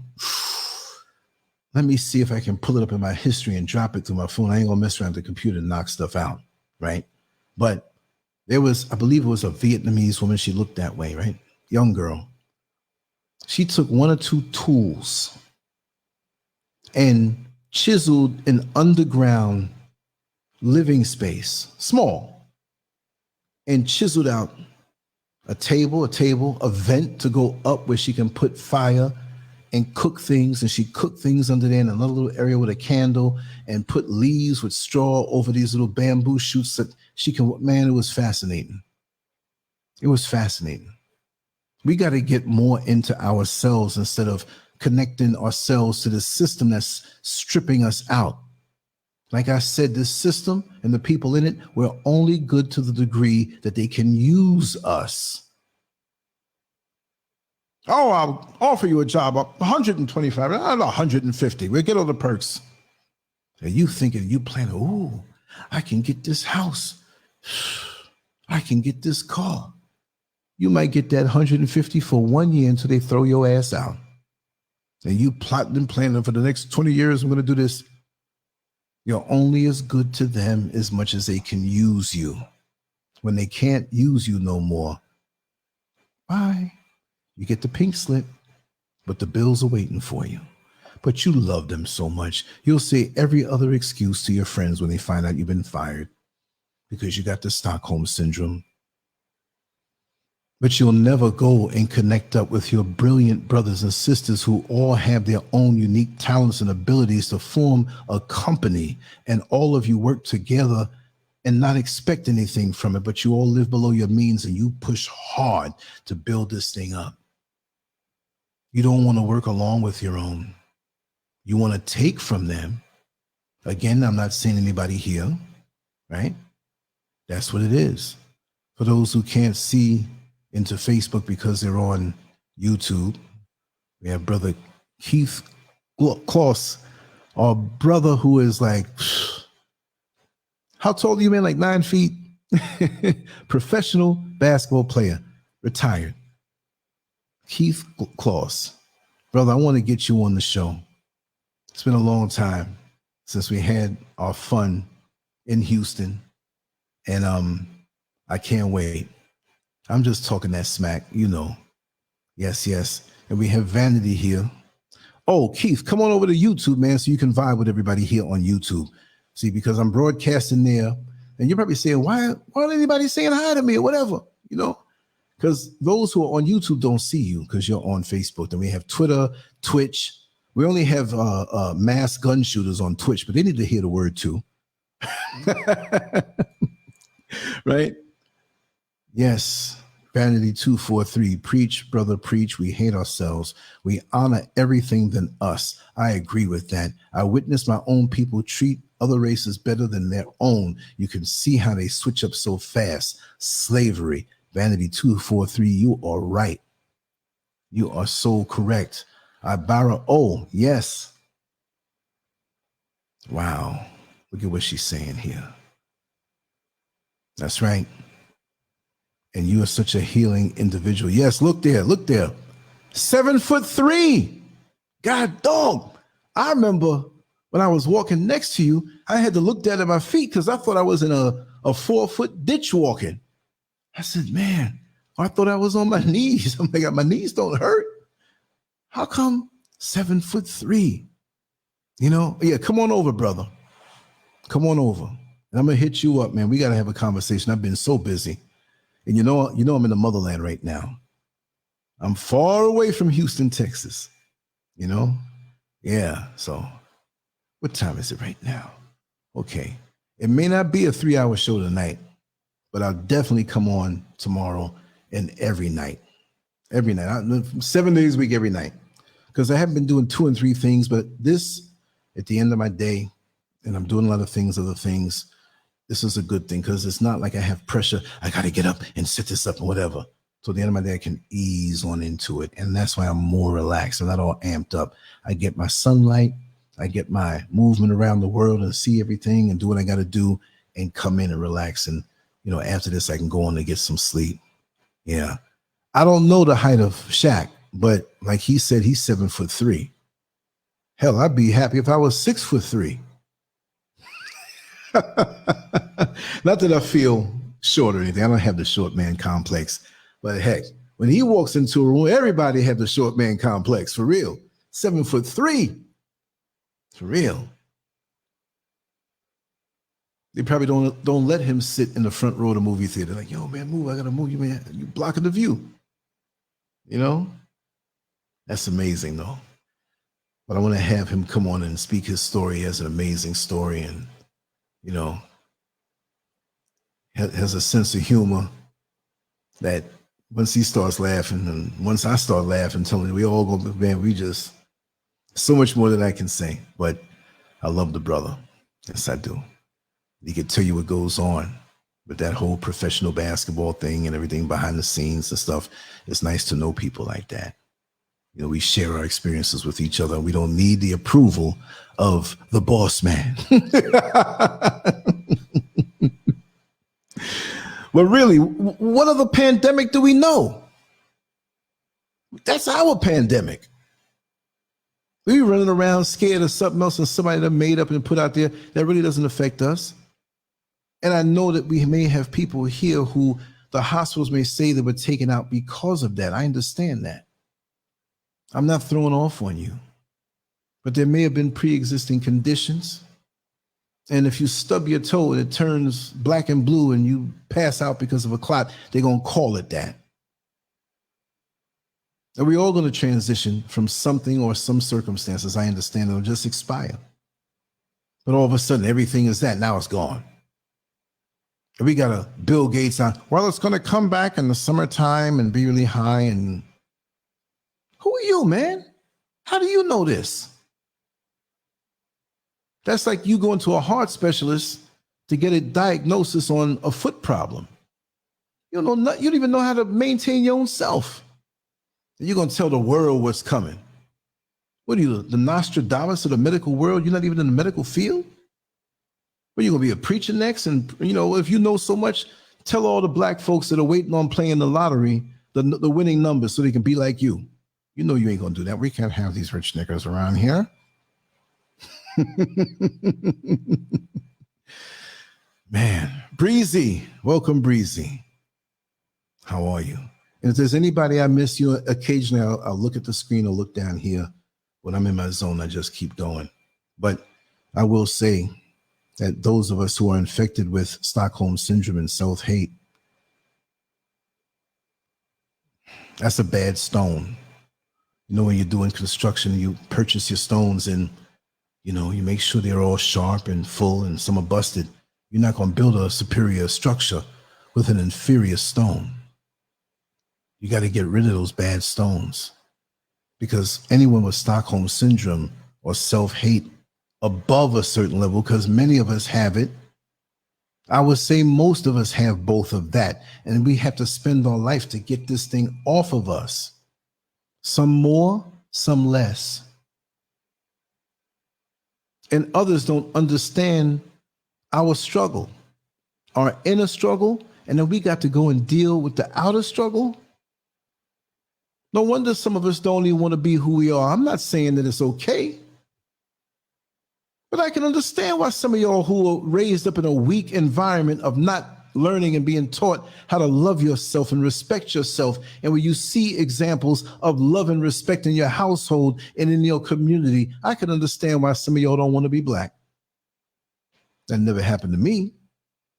But, when we look at situations, we have to make a diagnosis where we look beyond our own personal situation. And that's the problem with many of us who are conscious and aware of other levels, that we don't try to understand that some people were never exposed to understanding how things are and how it should be. You can call my mother and father revolutionary all day. That's too weak of a word. Especially my father. He ain't take no shit from nobody. Right? None of them. And I drew strength from that. He was my personal Shaft. He was my personal Black Superman. He was my personal Malcolm X. He was my personal Muhammad Ali. He was my first Black Marcus Garvey. I'm getting tired, y'all. I'm spreading the words wrong. I'm saying things out of my head. I picked up the phone the other night. I was half asleep. I don't know what. I caught myself saying something like so goofy because I was sleepy. I was talking out my head. And I don't know who it was, but they got quiet. And he said, I think I'll talk to you at a much better time when you're awake. Because they were talking and I was getting certain words down. Yeah, yeah. But most macaroni has wheat and gluten in it, and that's why you're not supposed to eat it. He was like, huh? I said, yeah. Most corn syrup and all this high fructose. So, oh, excuse me, Lance, I'll call you at a better time. And it was only after I hung up, I was like, what was I saying? That's embarrassing. I love my chat rooms. Like I said, we got one of the best, most conscious chat rooms out here. Yes, I see. They tried to stop your comment. They said show or dismiss, and I pushed show. Let me see if there's any others here. That's some old new YouTube stuff they got. So me as a host, I got to look out for that. I'll let everybody's comments come through unless you're a troll. Okay. Yeah. Hydrate. I'm dehydrated right now, I think. I can feel it. You know what I mean? I can feel it. So in order to keep it going a little longer, Let me just take a commercial break, and we'll be right back.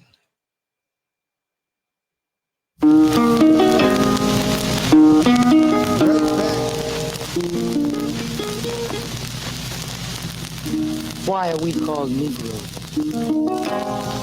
Why are we deaf, dumb, and blind?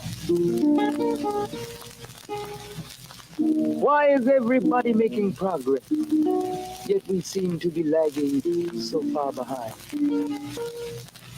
Why are we mistreated?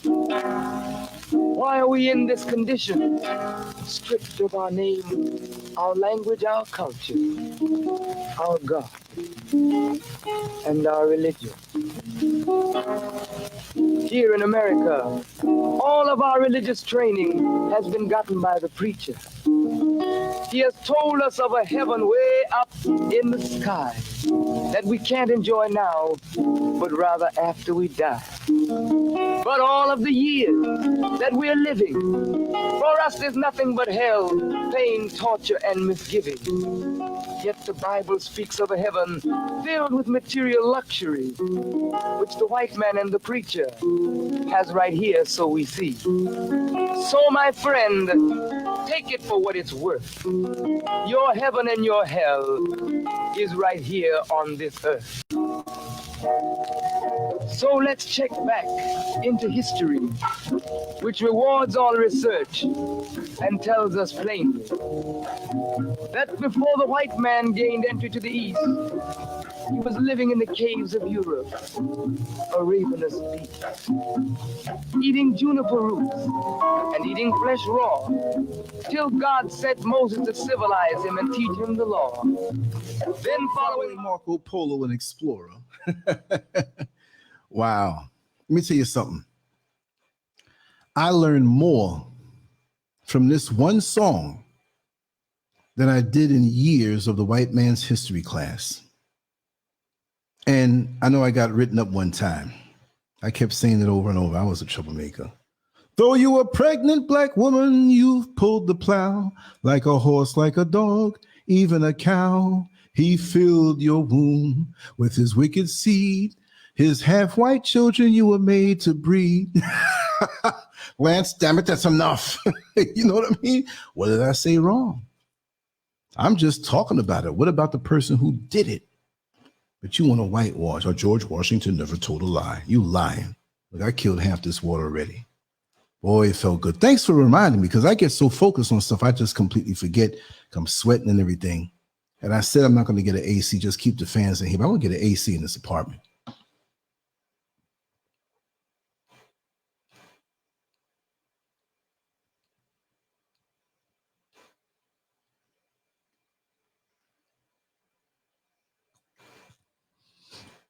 Excuse me for being so rude. I need another gallon of that back in my system. But thanks for bearing with me. Yes. So we have to face the fact that most of us have the Stockholm syndrome and self-hate. We can't actually point it out. It's like telling an alcoholic he's an alcoholic. We can't say things about other lifestyles because now we'll be chastised for being wrong about it. So we got to leave that one alone. But when we have a person who has the Stockholm syndrome, we have to give them examples of Stockholm syndrome without even saying it.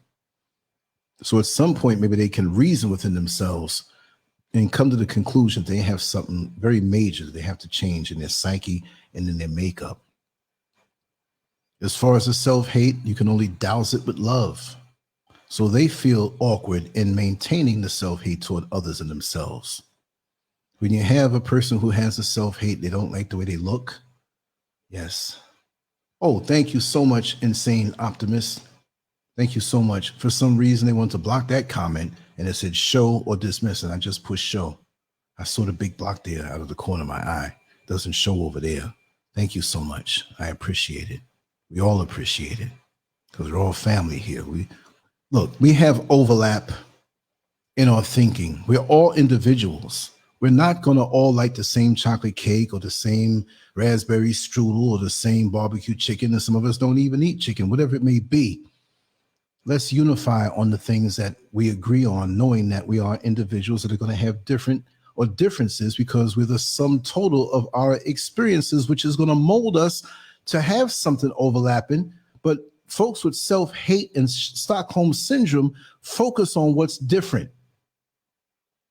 And that's our downfall, because we are the most diverse people on the planet. We are everywhere. Different colors and shapes and sizes and forms and psyches and mentalities and experiences, speaking damn near every language on the planet. In any area of expertise, we are there. You may have the guy in the hood who opened up a clothing shop, and he's doing good with that business. And you might have some guy that works for NASA and puts together missiles and spaceships. I know one of those. I'm going to bring him on the show too one time. And I have been privy, because of my work here on social media, to meet a vast amount of people. Right, Keith? 7'3" basketball player. You'd be surprised at who you can meet. Not just running down people, but having something to offer of worth, where you are appreciated also. And you need to know, and I'm going to talk some love on all of y'all. I say it all the time. Every single one of us here. Oh, Simply Love Tarot. Everybody go to Simply Love Tarot's page and subscribe. And not only do I love listening to your stuff, I actually love you too, my sister. You spoke a lot of positivity in my life. And you know what? It all came true. You good. And I know if there were other things in there, you'd tell it to me, you'd break it to me gently in another way. But you say what you say in a very loving manner, in a very positive manner, but you don't beat around the bush. And that's what I love about you. And we got to talk. I got a new phone, so I don't know if I have the old number or your number, because I have my 0755 number still there. You can call me direct. Call me for a little bit after the show. We'll talk. But I just want to say that we all are great. And it's not that I think we're damaged and I have to lie to you and tell you something. You know I'm not going to lie to you. You're not going to be 4'9". I'm going to say, yeah, you're going to go up against my friend Keith Gloss and dunk on him. No, it's a lie. It ain't never going to happen. Unless somebody holds you up, and it's not going to happen. But we all have something that we can offer. As the problem is when we want it to be one thing, right? We want to have our name up in lights. It's not for all of us to have our name up in lights or at the forefront. It's not promised to that degree. And why would you want to be known in a world that's so wicked and turned against you? I'm not saying that everything in the world is bad, but there is a lot of bad that people try to tell you, no, it's not bad. Oh, you can walk across the 8-lane highway. Nothing's going to hit you. Think positive. And there are risks when you speak a certain way. We know that. This is a wicked world that we're in, because it's the man-made engineered world that's wicked. The natural order is loving. Everything is laid out for you. You ever go to a ritzy, expensive hotel and you pay all this money and everything is laid out for you? Hotels so ritzy, you don't have to pay anything. You haven't paid so much money, you can go down there and eat all you want all night long. Or how about a cruise, which I've never gone on because I don't dig being out in the water like that. You pay for a cruise, you can go down and eat 24/7, different types of food from the whole entire planet that's there. You can go in the club part and dance. This Sunday morning, 8 o'clock, you dancing. You go to the gym that's there. It's a place where you can totally let go and not worry about anything. And we should not be worrying anyway. We should show concern to a certain degree and let it go. Why can't we live our life that way, like the same way when we're on a cruise? Why can't we set it up where we cover all the things that we ever need and want in our home, whether it's a mansion or a one-room studio flat or under the tree somewhere? We got to think about ourselves and think that and know that we can go higher. Whatever level you're on, there's a step above. Whatever job I was on, I said, what does this job afford me as far as proximity to the next level? There's a trust when I used to work in the jail and in the prison. There was a trust that I had with the public when I was driving a bus for many years in Orlando, Florida. It afforded me an inroad into people's life where they knew, number one, he can't be messing with drugs. He ain't no rapist. If he is, he's stupid because everybody know who he is. He ain't gonna rob a bank. I see him in Walmart with his wife sometime buying stuff, or with his family doing this or doing that. I pretty much see, oh, I see the stuff he does online. I really know he's all right. So it has afforded me a place where even when I left that job, they knew me to be the person that I am. There's always the next level up. It doesn't mean always up on the job. It might be up because somebody on that job has a hookup for you and something you can do for them, right? And it's not always about what you can get. If we want to break through in our life, don't you know sometimes we have to get into the mindset of giving? It don't mean just giving money because you may not have that kind of cash, but encourage somebody sometime. Make them see and know what they can do and how great they are. Take the time to give something, to be a light. Earlier this day, which is many hours ago, because for me right now it's 1:21 in the morning here in Accra, Ghana, I went by the Trochos. Those are like the vans, you know, like commuter vans. They call them Trochos here. T-R-O, but it's a certain pronunciation that they have. And I'm still messing with it. I'm still getting it. Trocho, whatever, right? And so as I approached it, you have guys that are calling out for certain Trochos that may be there at that one spot, just like a downtown area of a bus station where all the buses are there, but one's going to this part of town, one's going to that part of town. And so they will say out names of different parts of Ghana that don't sound like, are you going to George Washington Square? Are you going to Thomas Jefferson? No, you know, Dudua. Doodle, what's that? Doodle, what, you got to go to the bathroom or something, man? You know, but that is an area where if you want to go there, you call into you which one you want, and they'll point you to the right van, and they take off. And so there was one guy standing there. He was talking amongst the other guys in their Ghanaian tree language, right? Which I don't know right now, right? But I will learn it. And there are many dialects of it, so you have to be careful which one you pick. So they were talking amongst each other, and the guy was saying, da-da-da-da-da-da-da-da-da, meaning they're speaking in language. I don't know, I ain't gonna try it. LANCESCURV, LANCESCURV. I said, hey, you are the man, we love you. So thank you, you're going special. Because the van that I get on is called Special. And they go straight up the main road to where the toll booth used to be, and they turn around, right? So they all know me from my bald head and from being online and stuff like that. Oh, LANCESCURV. I was like, okay. So the guy was nice and everything, and he wanted me one time to come down around it. It's a very busy area, y'all. It's a very, I don't even have to walk around with the camera. I just need to put the camera in one spot and just stand there and let it roll because there's so many people. You catch it on a sunny day. It's so colorful. It's so much of a rush. And I love it because I'm recharging on raw, unadulterated blackness. It's like when I was a little kid in New York City in Queens, and we used to go to Jamaica Avenue years ago when they had the elevated line over it. Once they took it down, it changed. But back in the late 60s, 5 and 6 years old, early 70s, before I was 10, I used to just love being around black people, hearing the music, people with the food and just the way they talk, the way they look. I just love black people. I can't get enough of it. And no matter where they are in the world, there's something about them that there is an interconnectedness that the enemy wants you to focus on the differences that you have. Same thing, like I said, walk down the street, brother may not even know English.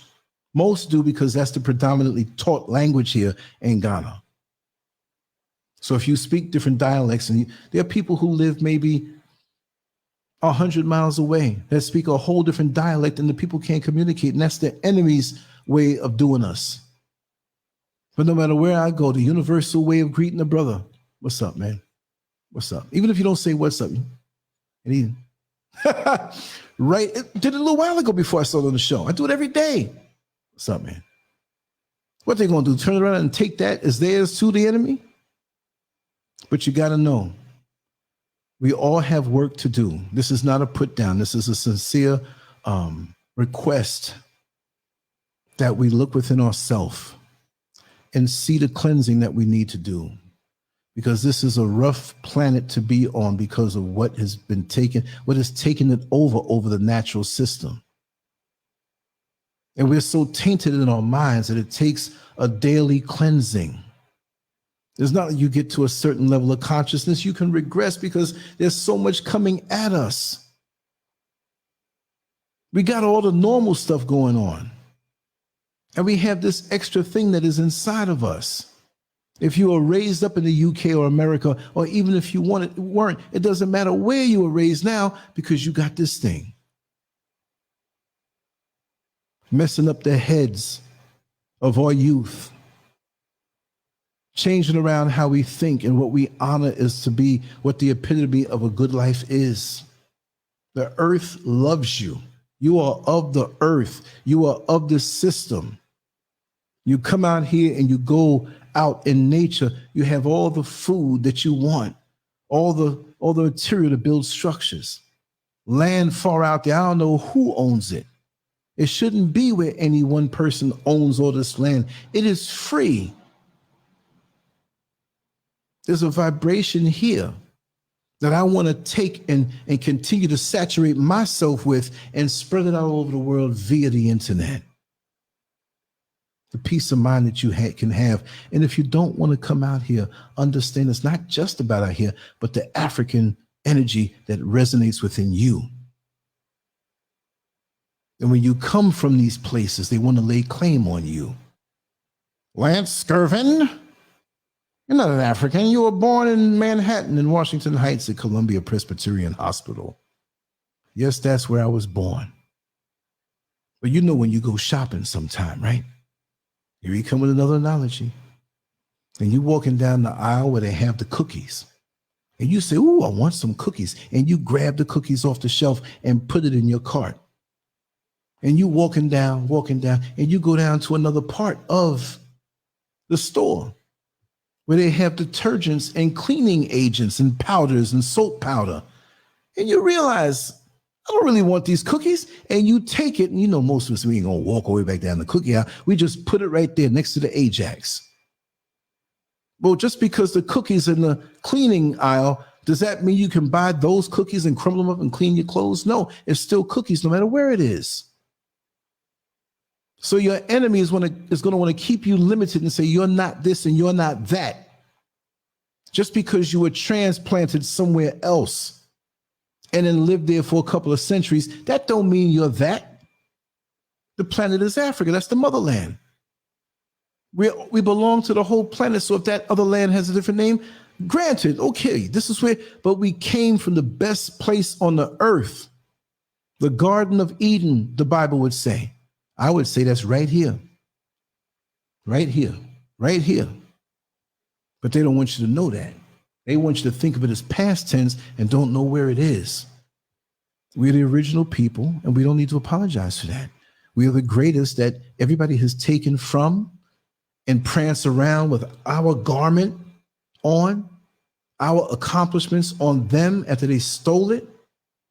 This is not a victim mentality. This is a truth mentality. If I had a victim mentality, I would be exhausted after a while whining and crying about something.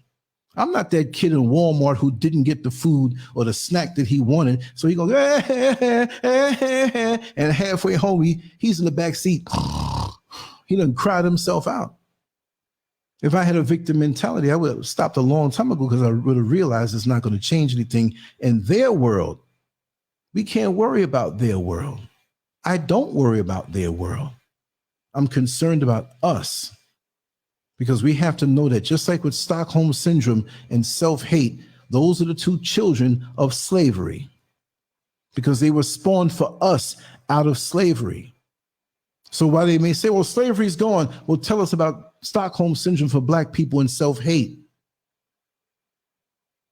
We love the master or the former master, but some of us think it's the master. We want to be around and up. We have to know how to navigate them. I'm a shapeshifter.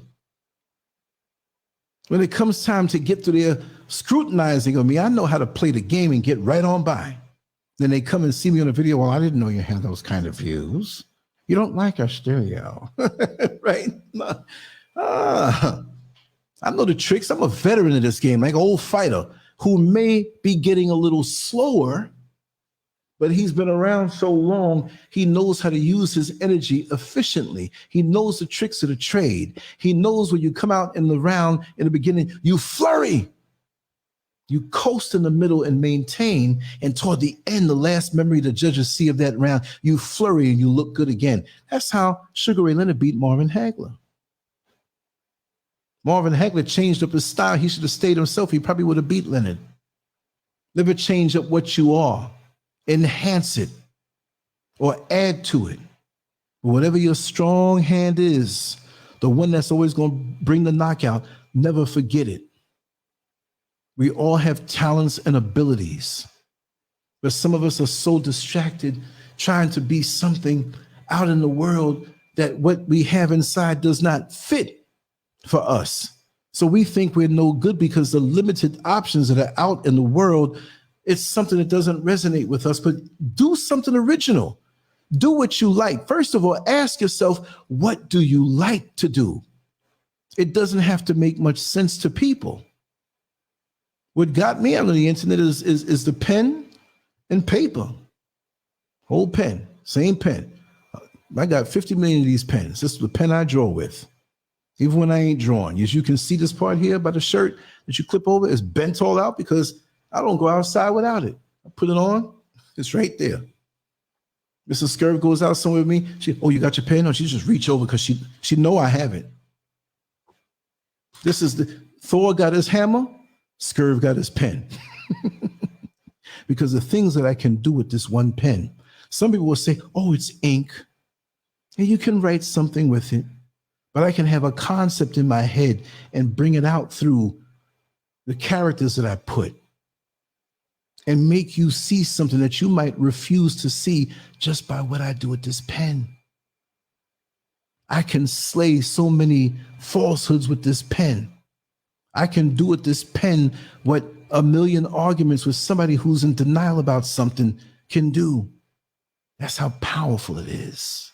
That's why I keep it in my hand, because it's an extension of my mind. Like the brother said, you don't have gigabytes, you got a terabyte head. There's stuff stored in there, all my life experiences, and you learn how to orchestrate everything together. And just like the painter has the palette of all the different colors, all the experiences I have, I can dip a little bit and put it together ingeniously. And it takes time. But when you see it, you can't help but keep staring at it. And take your time in what you want to do. Even if you think you're going to live 5 more years, take your time and do what you got to do right. Don't be a person who's hopping around, jumping here, trying to keep up with the trends. Let's see what's trending. Anderson Cooper here. What's trending on the news? No, you are always trending with yourself. You're always going to be relevant to yourself. Don't try to match yourself up to a world where the media is controlled by different factions and they pick and choose, and you sitting here jumping through hoops trying to keep it with an industry that doesn't give a damn about you. They don't even represent you right. But you still love them with your Stockholm syndrome, and you hold yourself back and your people back with your self-hate.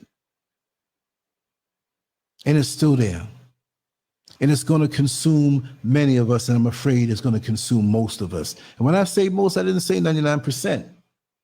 It might be 51, but it will be the majority. You can be the majority of 51, just as well as you can be the majority at 99.99999. That's the way it is. But don't let this world cloud your mind up where you think that you're worth nothing. You can do whatever it is that you want to do, right? And make it happen. And you got to know that when you come to the table, the enemy hears that theme from Shaft. When you vibrate the way you're supposed to vibrate, stop changing yourself to fit in what you think he wants you to be. It's not about what he wants you to be. It's about him accommodating what you are, because you're not going to change, because you're the one who was here first and brought all this to be. Breezy, thank you so much. Much love to you. Thank you so much for the support. Be yourself. Do yourself. Know that you have a beauty and power about you that is so unique. Even amongst your own brothers and sisters, you got something about you that's unique. Roll with it. Be an original. Don't be a copy or a watered down copy of something else in this copycat generation. Vibrate the way you want to vibrate. If you notice, I don't have no script. Yes, there's sometimes we're going to have bulleted points from which I speak about when I want to cover thoroughly a topic. But I don't live this thing so long and so intensely that if I could and if I had to and somebody put a gun to my head, Scurv, you're going to have to talk for the next 12 hours. Well, keep the gun up, because by the time I finish talking, you're going to be so tired, you're going to be over there asleep. You tell me to do it for 12, I'll do it for 14. And it will make sense. I like talking. I like expressing myself, but I like expressing myself with this pen. I like expressing myself with the video camera because I see things. And lots of times we see things, but we don't totally absorb that snapshot of what we see. This is why I like when I'm out in public or I'm in a restaurant, whether I'm eating there or not. I had some business to take care of today at the mall. You know, you have banks there, supermarkets there, so it's like a centralized thing. And I didn't even eat when I went there. But I sat down amongst those who were eating in the open food court. I just wanted to sit there and observe the beauty of our vibration. And I started to observe certain people, and I saw who was more genuine than others. I saw some people, there was a woman who cut her eye a certain way at this young lady who had some nice shoes, and she had a very beautiful shape. And this woman walked quick and through the eye like that. But I caught that. That told me a lot about her. The reactions tell you more than the actions. I can have the action and pre-planned action of presenting you who LANCESCURV is. But catch me somewhere where I'm reacting and I'm giving you the real me. So we don't know what's coming at us. So if we don't have the gift of discernment, guess what? Just have the gift of observation. You'll get the gift of discernment after a while when you catch on. But most of us, as stolen Black Africans and Black people all over the world, we have that thing because our very survival depended on that, whether we know it or not. That's the gift we have. We have things inside of us that we don't even know about. I gotta say, how many times have you gone all week thinking you broke, didn't have no money in the bank, probably $1.43, and you prayed nobody took nothing out and sent you into the negative? And you said, boy, if I can get to Friday where I can get that pay. And you get your pay. And in those pants that you were about to wash that were in the hamper, there were $300 in there, and you didn't have to walk around broke. But you're glad that you did, because now you got it saved. And it wasn't a discipline thing, but now you understand, if I had discipline if I knew I had it, I can do great things. But we need time to ourselves. We need time to heal. We need time to look within and get rid of what shouldn't be there as far as our attitudes to how we see the world, the Stockholm syndrome and the self-hate. We need to take time and cleanse this thing out, because it's not a one-day cleansing situation. It's a lifetime thing. Think of all the years that you lived before you came into consciousness, and even the years after you came into consciousness, that you now have to begin your journey of self-healing. Like I say, on a physical level, you don't just start taking vitamins and all of a sudden you're healthy. You got stuff inside of you that needs to be cleansed. It's an ongoing process. If you live for 40 years and you came into a certain consciousness and said, I need to start, well, you got 40 years of stuff to do. Hopefully it doesn't take that long if you make sure to cut out all the stuff that's not propelling you to the greatness that is destined and promised to you if you let all that other stuff go. And that is why I'm here. I love it here. I vibe better here. The sun, the weather, all of that good stuff. But I'm in a place at 0 latitude and 0 longitude where my thoughts are more powerful. I'm less distracted.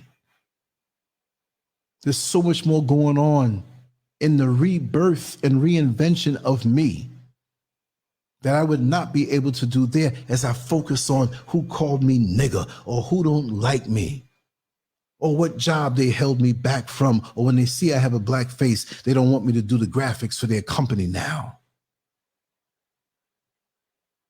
I had to get away from all of that. Now it's nowhere in my world. It's just LANCESCURV, my people here, and I can focus and I can pop into your computer or your smartphone or your tablet. We do what we have to do and we vibe on a certain level, and then boom, I'm gone. And I'll be back again tomorrow night the same way. That's the way it works. But I just want to say that I love you all. And it's just a wonderful feeling. You'll never be alone. I'm out here in Accra, Ghana, but I'll always come on and talk about the things that need to be talked about. And I don't say it out of me feeling as though I know everything, but what little I have been exposed to with a little creative thought, because I'm a creative person, maybe I could whip up this dish of the little bit of wisdom that I've learned and present it to you in a very unique way. I don't think I know everything. And if you give people chicken, right? Nanny Brooke, thank you for your support and your love. I truly appreciate it. I truly appreciate it because you know what? You being here, all of you, and vibing back, and I see the comments, and if I miss certain comments, I'll go back and look at them, and it makes me strong that I can go right to the source, that I don't have to cut through 100 coons to get to 2 real people. Even though we know there's some coons sitting there hiding behind a tree. Oh, I wouldn't say in front of the boss man what he's saying. I wouldn't have a chance. I need my job. Well, I made your boss man pay me for life for the years I've had to endure on his job that he owns.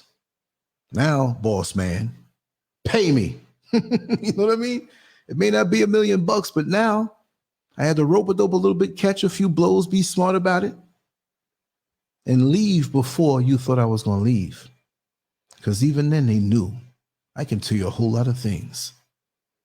But that's just the way it is. This life is wonderful when you are in the natural system. But it's hell when you're in a system that you weren't meant to be in. And you're in it, pushing to go higher in it, but you're pushing yourself deeper into death. What a feeling it is for me to be free and take a walk out when I can go out right now. It's 1:42 in the morning. There's crime everywhere, but I don't think nobody's going to see the size of my head and say they're going to mess with this guy. I'll headbutt him into oblivion. But compared, there's a sense of freedom. And I feel like even sometime, yeah, I'll do it. I'll take the phone sometime and go live and walk out, go down by the market, and you see it's just as busy as it is in the daytime. Not a cop in sight, but it's complete order. And the people settle their differences. They police themselves for the most part. Yeah, they're all cops, but it's not like in America in the major cities, you know? What is this in my eye? My eyes are getting a little sleepy, y'all. And I'm gonna, oh, Miko, your incense messed up? You know? All right. Yeah, I'm here, Prince H. But you know, they stop my stuff from going out. They'll unsubscribe you. They'll shadow ban me. They'll keep my stuff way over here where it doesn't pop up on your stuff. So I'm always been here and pretty much didn't miss a day. So make sure, I'm not saying show the effort like I'm some big whatever, but just make the effort to just look for me. But I'm always there. But they don't allow me or my stuff to get out. Let me see if I can pull something up. I don't even know what the numbers are going to be. But let me pull something up. Let's pull something. I don't know if it's going to be this show right now, because this show is still being, broadcast and everything live. So the numbers won't be in for it. Okay. So let me see. Give me a second. Okay, live. Okay, they don't have that up yet. I'll put last night's show up. I'll pull it up actually. And I want to show you how some of the analytics work. Okay. Yes, I'm getting closer. Bear with me, family. Reach, engagement, overview. Okay, here we go. Here we go. This is nothing that I'm not supposed to show, but I'm going to show it to you anyway. I just want to show you actual numbers. And YouTube goes deep. They'll tell you, and you're like, wait, you can reach out to them and be like, yo, why is it this way? Okay, that's reach, engagement. Okay, let's go to reach. Okay, notifications, okay? I have 108,000 plus subscribers, right? Out of that 108,000, there are 26,000 that have hit not only the subscribe button, but to receive all notifications. 26,000 plus people out of the 108,000, which I've been at that number for the last 2 years. They froze me, or at least they're not showing it. Could be 1 million. I believe I've been at 1 million subscribers for the longest time, but they'll never show it and they'll let me get the benefit of that. Been out here a long time.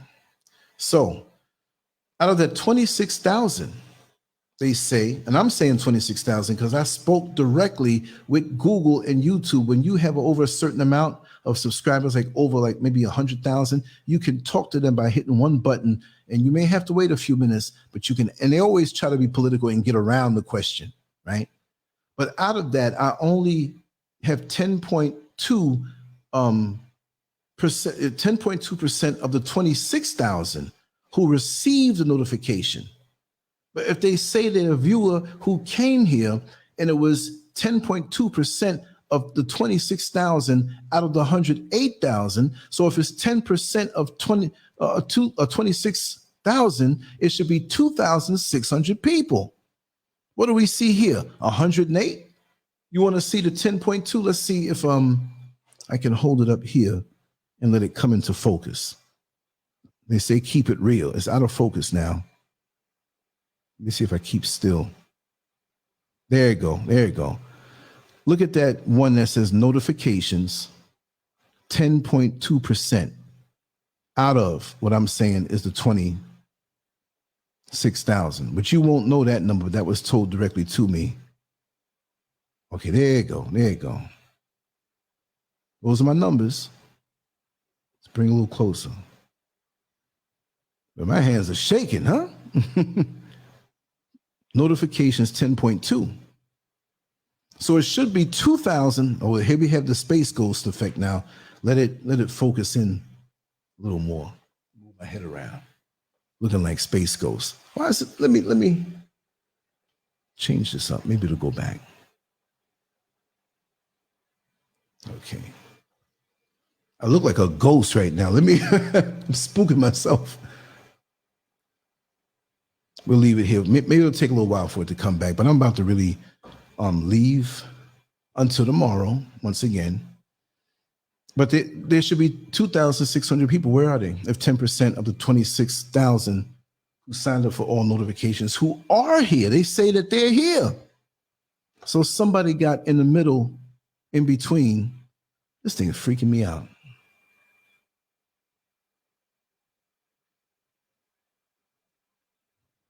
I'm gonna go to sleep, wake up and see myself looking like that and spook the mess out of myself, right? That's irrelevant. What did Breezy say here? And Ibarra, thank you so much. And thank you the other night for your sharing of yourself. And I definitely want to have you back whenever you're ready. They do not question the Irish who are connected to and claim that they are from Ireland. Yet Black Americans who claim African whites have a problem when we claim our ancestry. That's right. You're so right. You know what I'm gonna do? Let me cut this off for a second. This is not gonna affect the audio because this is not picking up the audio, but I'm gonna, look, what did I do? I'm not Space Ghost no more, right? But yeah, because in their mind, we are their pets. We are their little amenities that they can tell us what to do, and we don't have a mind of our own, right? I'm a global world citizen. I'm a citizen of the planet. I know that whatever happens on the planet, we're all connected in a way, in a ripple effect. Even if you're not a part of my race, if you having a nuclear war on the other side of the planet, eventually those substances may come and affect me. the global economy, but they don't want us to be a part of it. The global mindset. We've always been global and we don't even know it.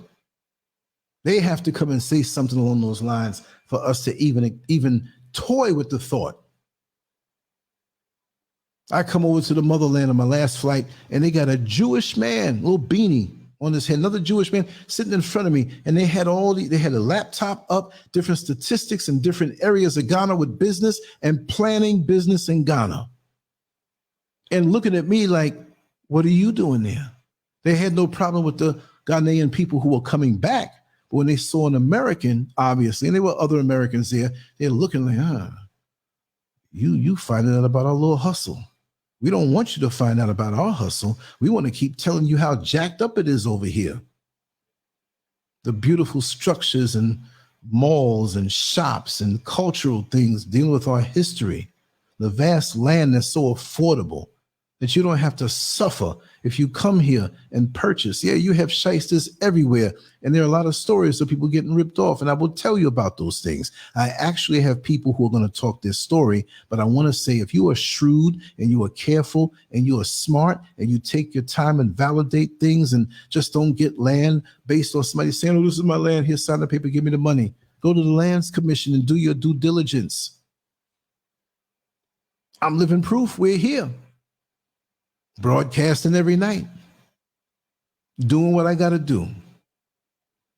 I'm not afraid to leave the States, that place called America, and do what I got to do. I'm not afraid to taste the love of the motherland and do what I got to do. I used to love that song for other reasons, right? I finished one water and I'm doing another one. But we have such a warped view of who we are, our role in the world, and how powerful we are. And you have to say this to yourself because you have so many things coming at you in your subconscious mind to take you off of knowing who you are. You wake up in the morning before your feet hit the ground, the floor. You tell yourself, I'm in control of this life of mine. The Creator has given me legal right to be in control of my life because I have righteous intentions of growth, unity, and making my life better to make other people's life better. I am powerful. I'm a creator because I come from the big creator. I'm a little creator. But me being a little creator is the big creator. I'm still a vast creator. He created this universe and you scared to go and do something in this little piece of dust called planet Earth. And he'd have made the whole universe. You take Earth away, the universe won't even notice it. Another speck of dirt gone. And we on this speck of dirt for a time as energy, and we're sitting here letting someone who don't even belong here, that the natural order doesn't even like, can't even go out in the sun. That should tell you something right there. You know you jacked up when the sun don't like you. Jesus Christ, I got to get some, I have sunburn. I have to get some lotion and we can't. Then get out of here then. Go back to the caves in the mountains where you came from and cook your meat. But you don't want to see us enjoy and truly love where we are. You love when we have Stockholm syndrome because you're always going to have control over us. You love it. You love when we have self-hate because we won't get into the beauty and the majesty of who we are. You love that, but at the same time, you're jealous of our beauty and majesty that we don't realize we have. We run around here acting like buffoons for hits on TikTok, for views on Instagram. We'll do any little thing, any little bit of buffoonery for attention from them so they can go, keep being a little nigger. We'll even give you a contract to continue on so that the other niggers follow you. We'll make you a star. I'm not calling ourselves that name, but that's how they talk. And even for the word, I'm not defending it. But some of us come so hard on the word. What about the actual N words? You come so hard against the word, and we got people, black people out here acting like niggas. And we don't say nothing about the action as we look at the Facebook fights, hoping that one of the girls' titties pop out. Oh, yeah, they fight. Look at them things jump. Oh, yeah, there you go. And you freeze it. Ooh, they look so good. You ain't no better. What are we for being and acting as niggas as opposed to using the word? I'm not saying use the word. If somebody uses the word to describe what it is what it is. The best way to beat the word nigga is not being one. But who you calling? I'm not that. I'm way above any word that you can come up with. There's no word to describe me. I am all powerful. I'm not saying it's souped up on my own. I'm telling you what to do to jumpstart your psyche early in the day. Instead of feeling lowly about yourself and powerless and helpless, and the minute somebody or you come up with something, you have somebody, oh, do you have money to do that? I don't need the oppressive systems anything to do what it is that I need to do for myself. And you know what I'm going to do? I'm going to show you and share with you. I said it and forgot it. This is, I believe this is a Vietnamese chick here, right? It ain't got nothing to do with the fact that she is that race. But let me look at my history here. History. Where are you, history? They keep changing this interface up so much. I don't know what's what. Library. Okay. My videos, movie, recently added playlist. I mean, I'm not gonna be able to find this thing. Oh, I know where it is. History. View all. Got it. And I want you to see. I'm going to find it. It's coming up. Please let me find it. You know, when you go in your history and look, you're like, man, I watched a lot of videos today. Let me grab this particular link. And I want you to zone out and watch this video. There's no real sound, a little sound in it, but it'll make you feel empowered by what you see this young lady do with one or two little tools. Now, let me go back into the show, and I'm going to drop this link. You know I ain't going to lead you wrong now. Come on. Okay, where are we? Here we go. Here's a chat room. Let me drop this in here. Do it when you have time. Do it when you're in one of those zone moods. I don't know if y'all, do a little spliff or whatever, but when you're mellow and just want to look and just watch. It's going to relax you, but it's going to make you feel empowered because this young lady took all the things out of nature and created a home for her that was so safe. And many of us who might find ourselves out in the woods somewhere in nature, oh man, what we going to do, man? The bug's going to get us, some animal going to get us, whatever. This woman here made this structure. Yes, Kevin Clark, I'm here spying. See, that's an inside joke. Muhammad Ali said that. Right? Listen, here's the link, y'all. If you can't, of course you're not going to watch it now, but I want you to watch that. Save that, click it, put it to the side, that link right there. And the title, I came away from that page. Okay.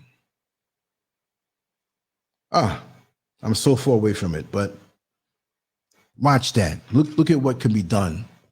Brother Raw in the house. Welcome, brother. So we have to understand that we are not living up to, I won't even say our potential, but there's so much about us, and we're wasting a lot of this greatness that we have, not realizing we have it. And now that even me now, as what some would call a late bloomer, that I've had a vast amount of experiences in my life, that I can take what people would call these useless rags of different parts of the life, this odd job, this strange relationship, well, what we thought was a wasted thing, and sew it all together to make a beautiful quilt. But all you got to do is hold on. Don't let this discourage you.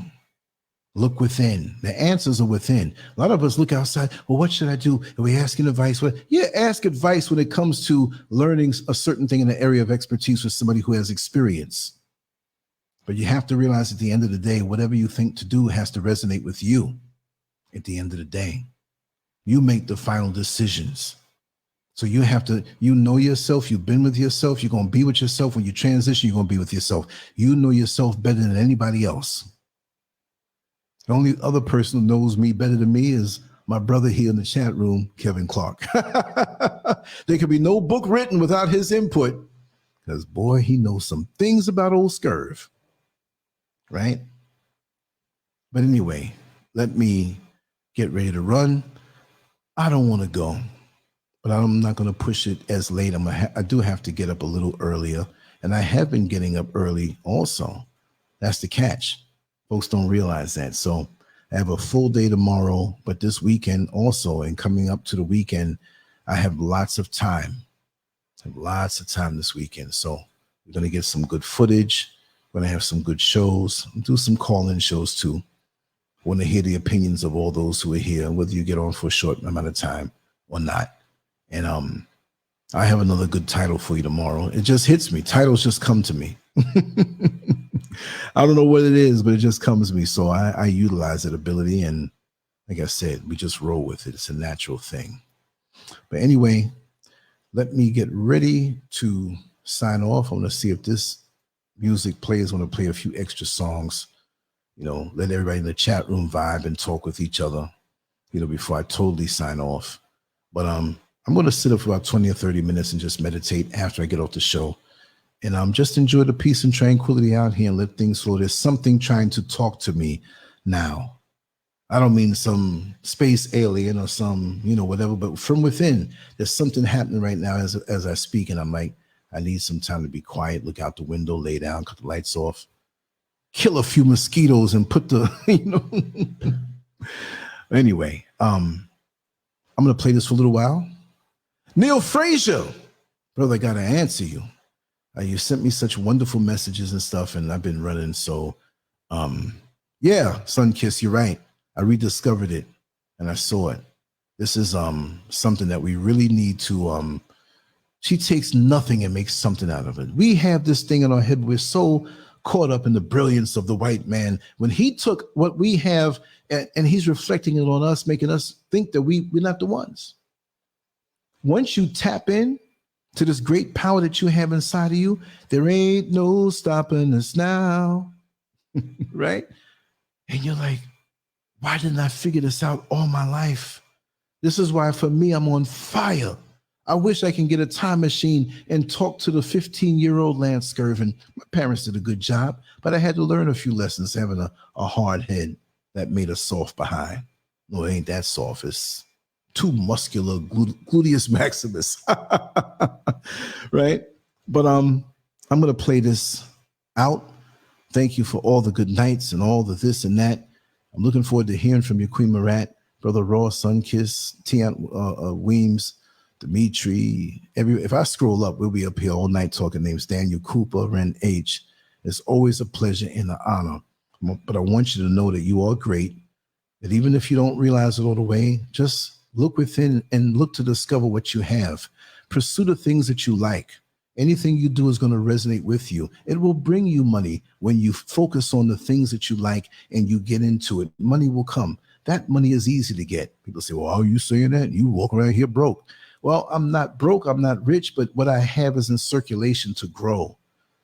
This equipment that I purchased and took years to purchase, working and taking money because I knew in my mind, I visualized how things were going to be. I never knew it one time, many years ago, I would be doing this in Africa. For me, this is a thing for me, right? It's like, man, I'm still me, but I'm somewhere else, right? It's a wonderful feeling to know that you made a move that's so monumental and it clicks and you feel right about it. You feel good about it.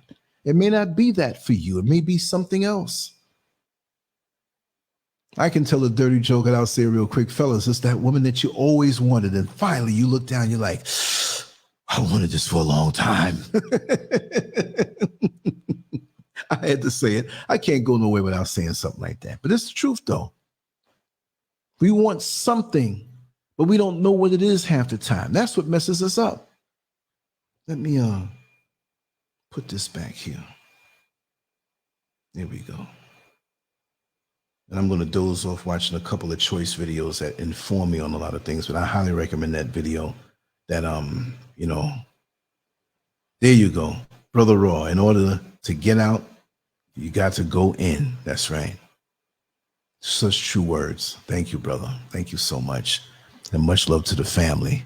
So anyway, let me run and let me do what I got to do here. We're going to work. I'm going to work on the show for tomorrow night much earlier. It'll be around 11:45 probably. And we'll all be here. You'll know exactly what it's going to be. So anyway, much love to you all. Take care. I will see you. LANCESCURV out. Like, sharing, and subscribe. Make sure you're still subscribed because we got them YouTube racists that we're going to take away his subscribers, right? Anyway, much love. Take care. Bye-bye. And when you stay ready, you ain't gotta get ready. But it ain't on me now, I'm limping cause my heavy. But ain't sweet, think we thin. My whole attitude on MC Ren. It's my neighborhood now, Bob, I bought that. 400 years, how you still ain't caught that? I take pack to the lung, kill the stress to the head. I'm trying to do more for the soul, way less for the bread. Yes sir, I take pack to the lung, kill the stress to the head. I see the things that they do way less than they say. Cause it's a war on the real, baby, look outside. A war on the real, baby, look out. Cause it's a war on the real, baby, look outside. A war on the real, baby, look out. Cause it's a war on the real, baby, look outside. A war on the real, baby, look out. Cause it's a war on the real, baby, look outside. A war on the real, baby, look out.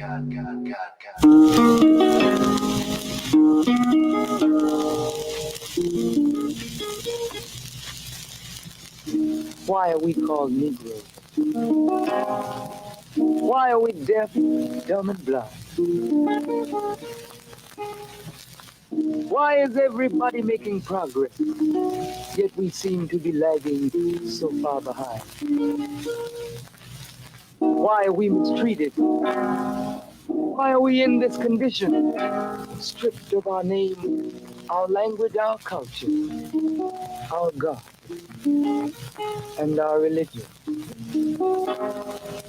Here in America, all of our religious training has been gotten by the preacher. He has told us of a heaven way up in the sky that we can't enjoy now, but rather after we die. But all of the years that we're living, for us there's nothing but hell, pain, torture, and misgiving. Yet the Bible speaks of a heaven filled with material luxury, which the white man and the preacher has right here, so we see. So my friend, take it for what it's worth. Your heaven and your hell is right here on this earth. So let's check back into history, which rewards all research and tells us plainly that before the white man gained entry to the East, he was living in the caves of Europe, a ravenous beast, eating juniper roots and eating flesh raw, till God sent Moses to civilize him and teach him the law. Then, following Marco Polo, an explorer, he gained entry into Asia and Africa. From China, he took silk and gunpowder. From India, he took jute, manganese, and rubber. He raped Africa of her diamonds and her gold. From the Mideast, he took barrels of oil untold, raping, robbing, and murdering everything in his path. The whole black world has tasted of the white man's wrath. So, my friend, it's not hard to tell. A white man's heaven is a black man's hell.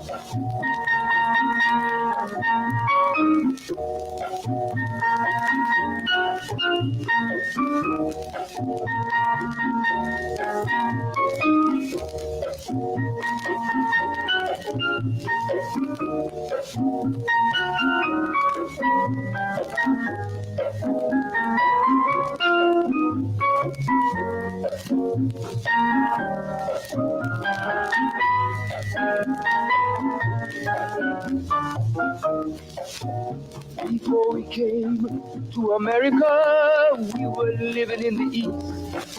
By the Nile River, we were living in luxury, enjoying freedom, justice, and equality. We wore silken robes, slippers of gold.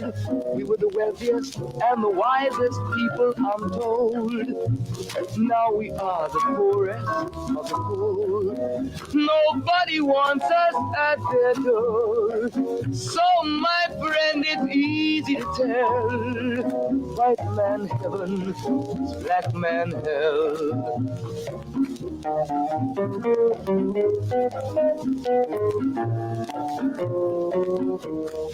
When the white man came to America, he told the Indian, I am your white brother. He said, red man, I'll treat you the best. Yet and still he pushed the Indian further west with his white woman and fire water. Tricks and lies, he stole America. The original owner of this nation is cooped up on a reservation. So, my friend, it's easy to tell. White man heaven, black man hell.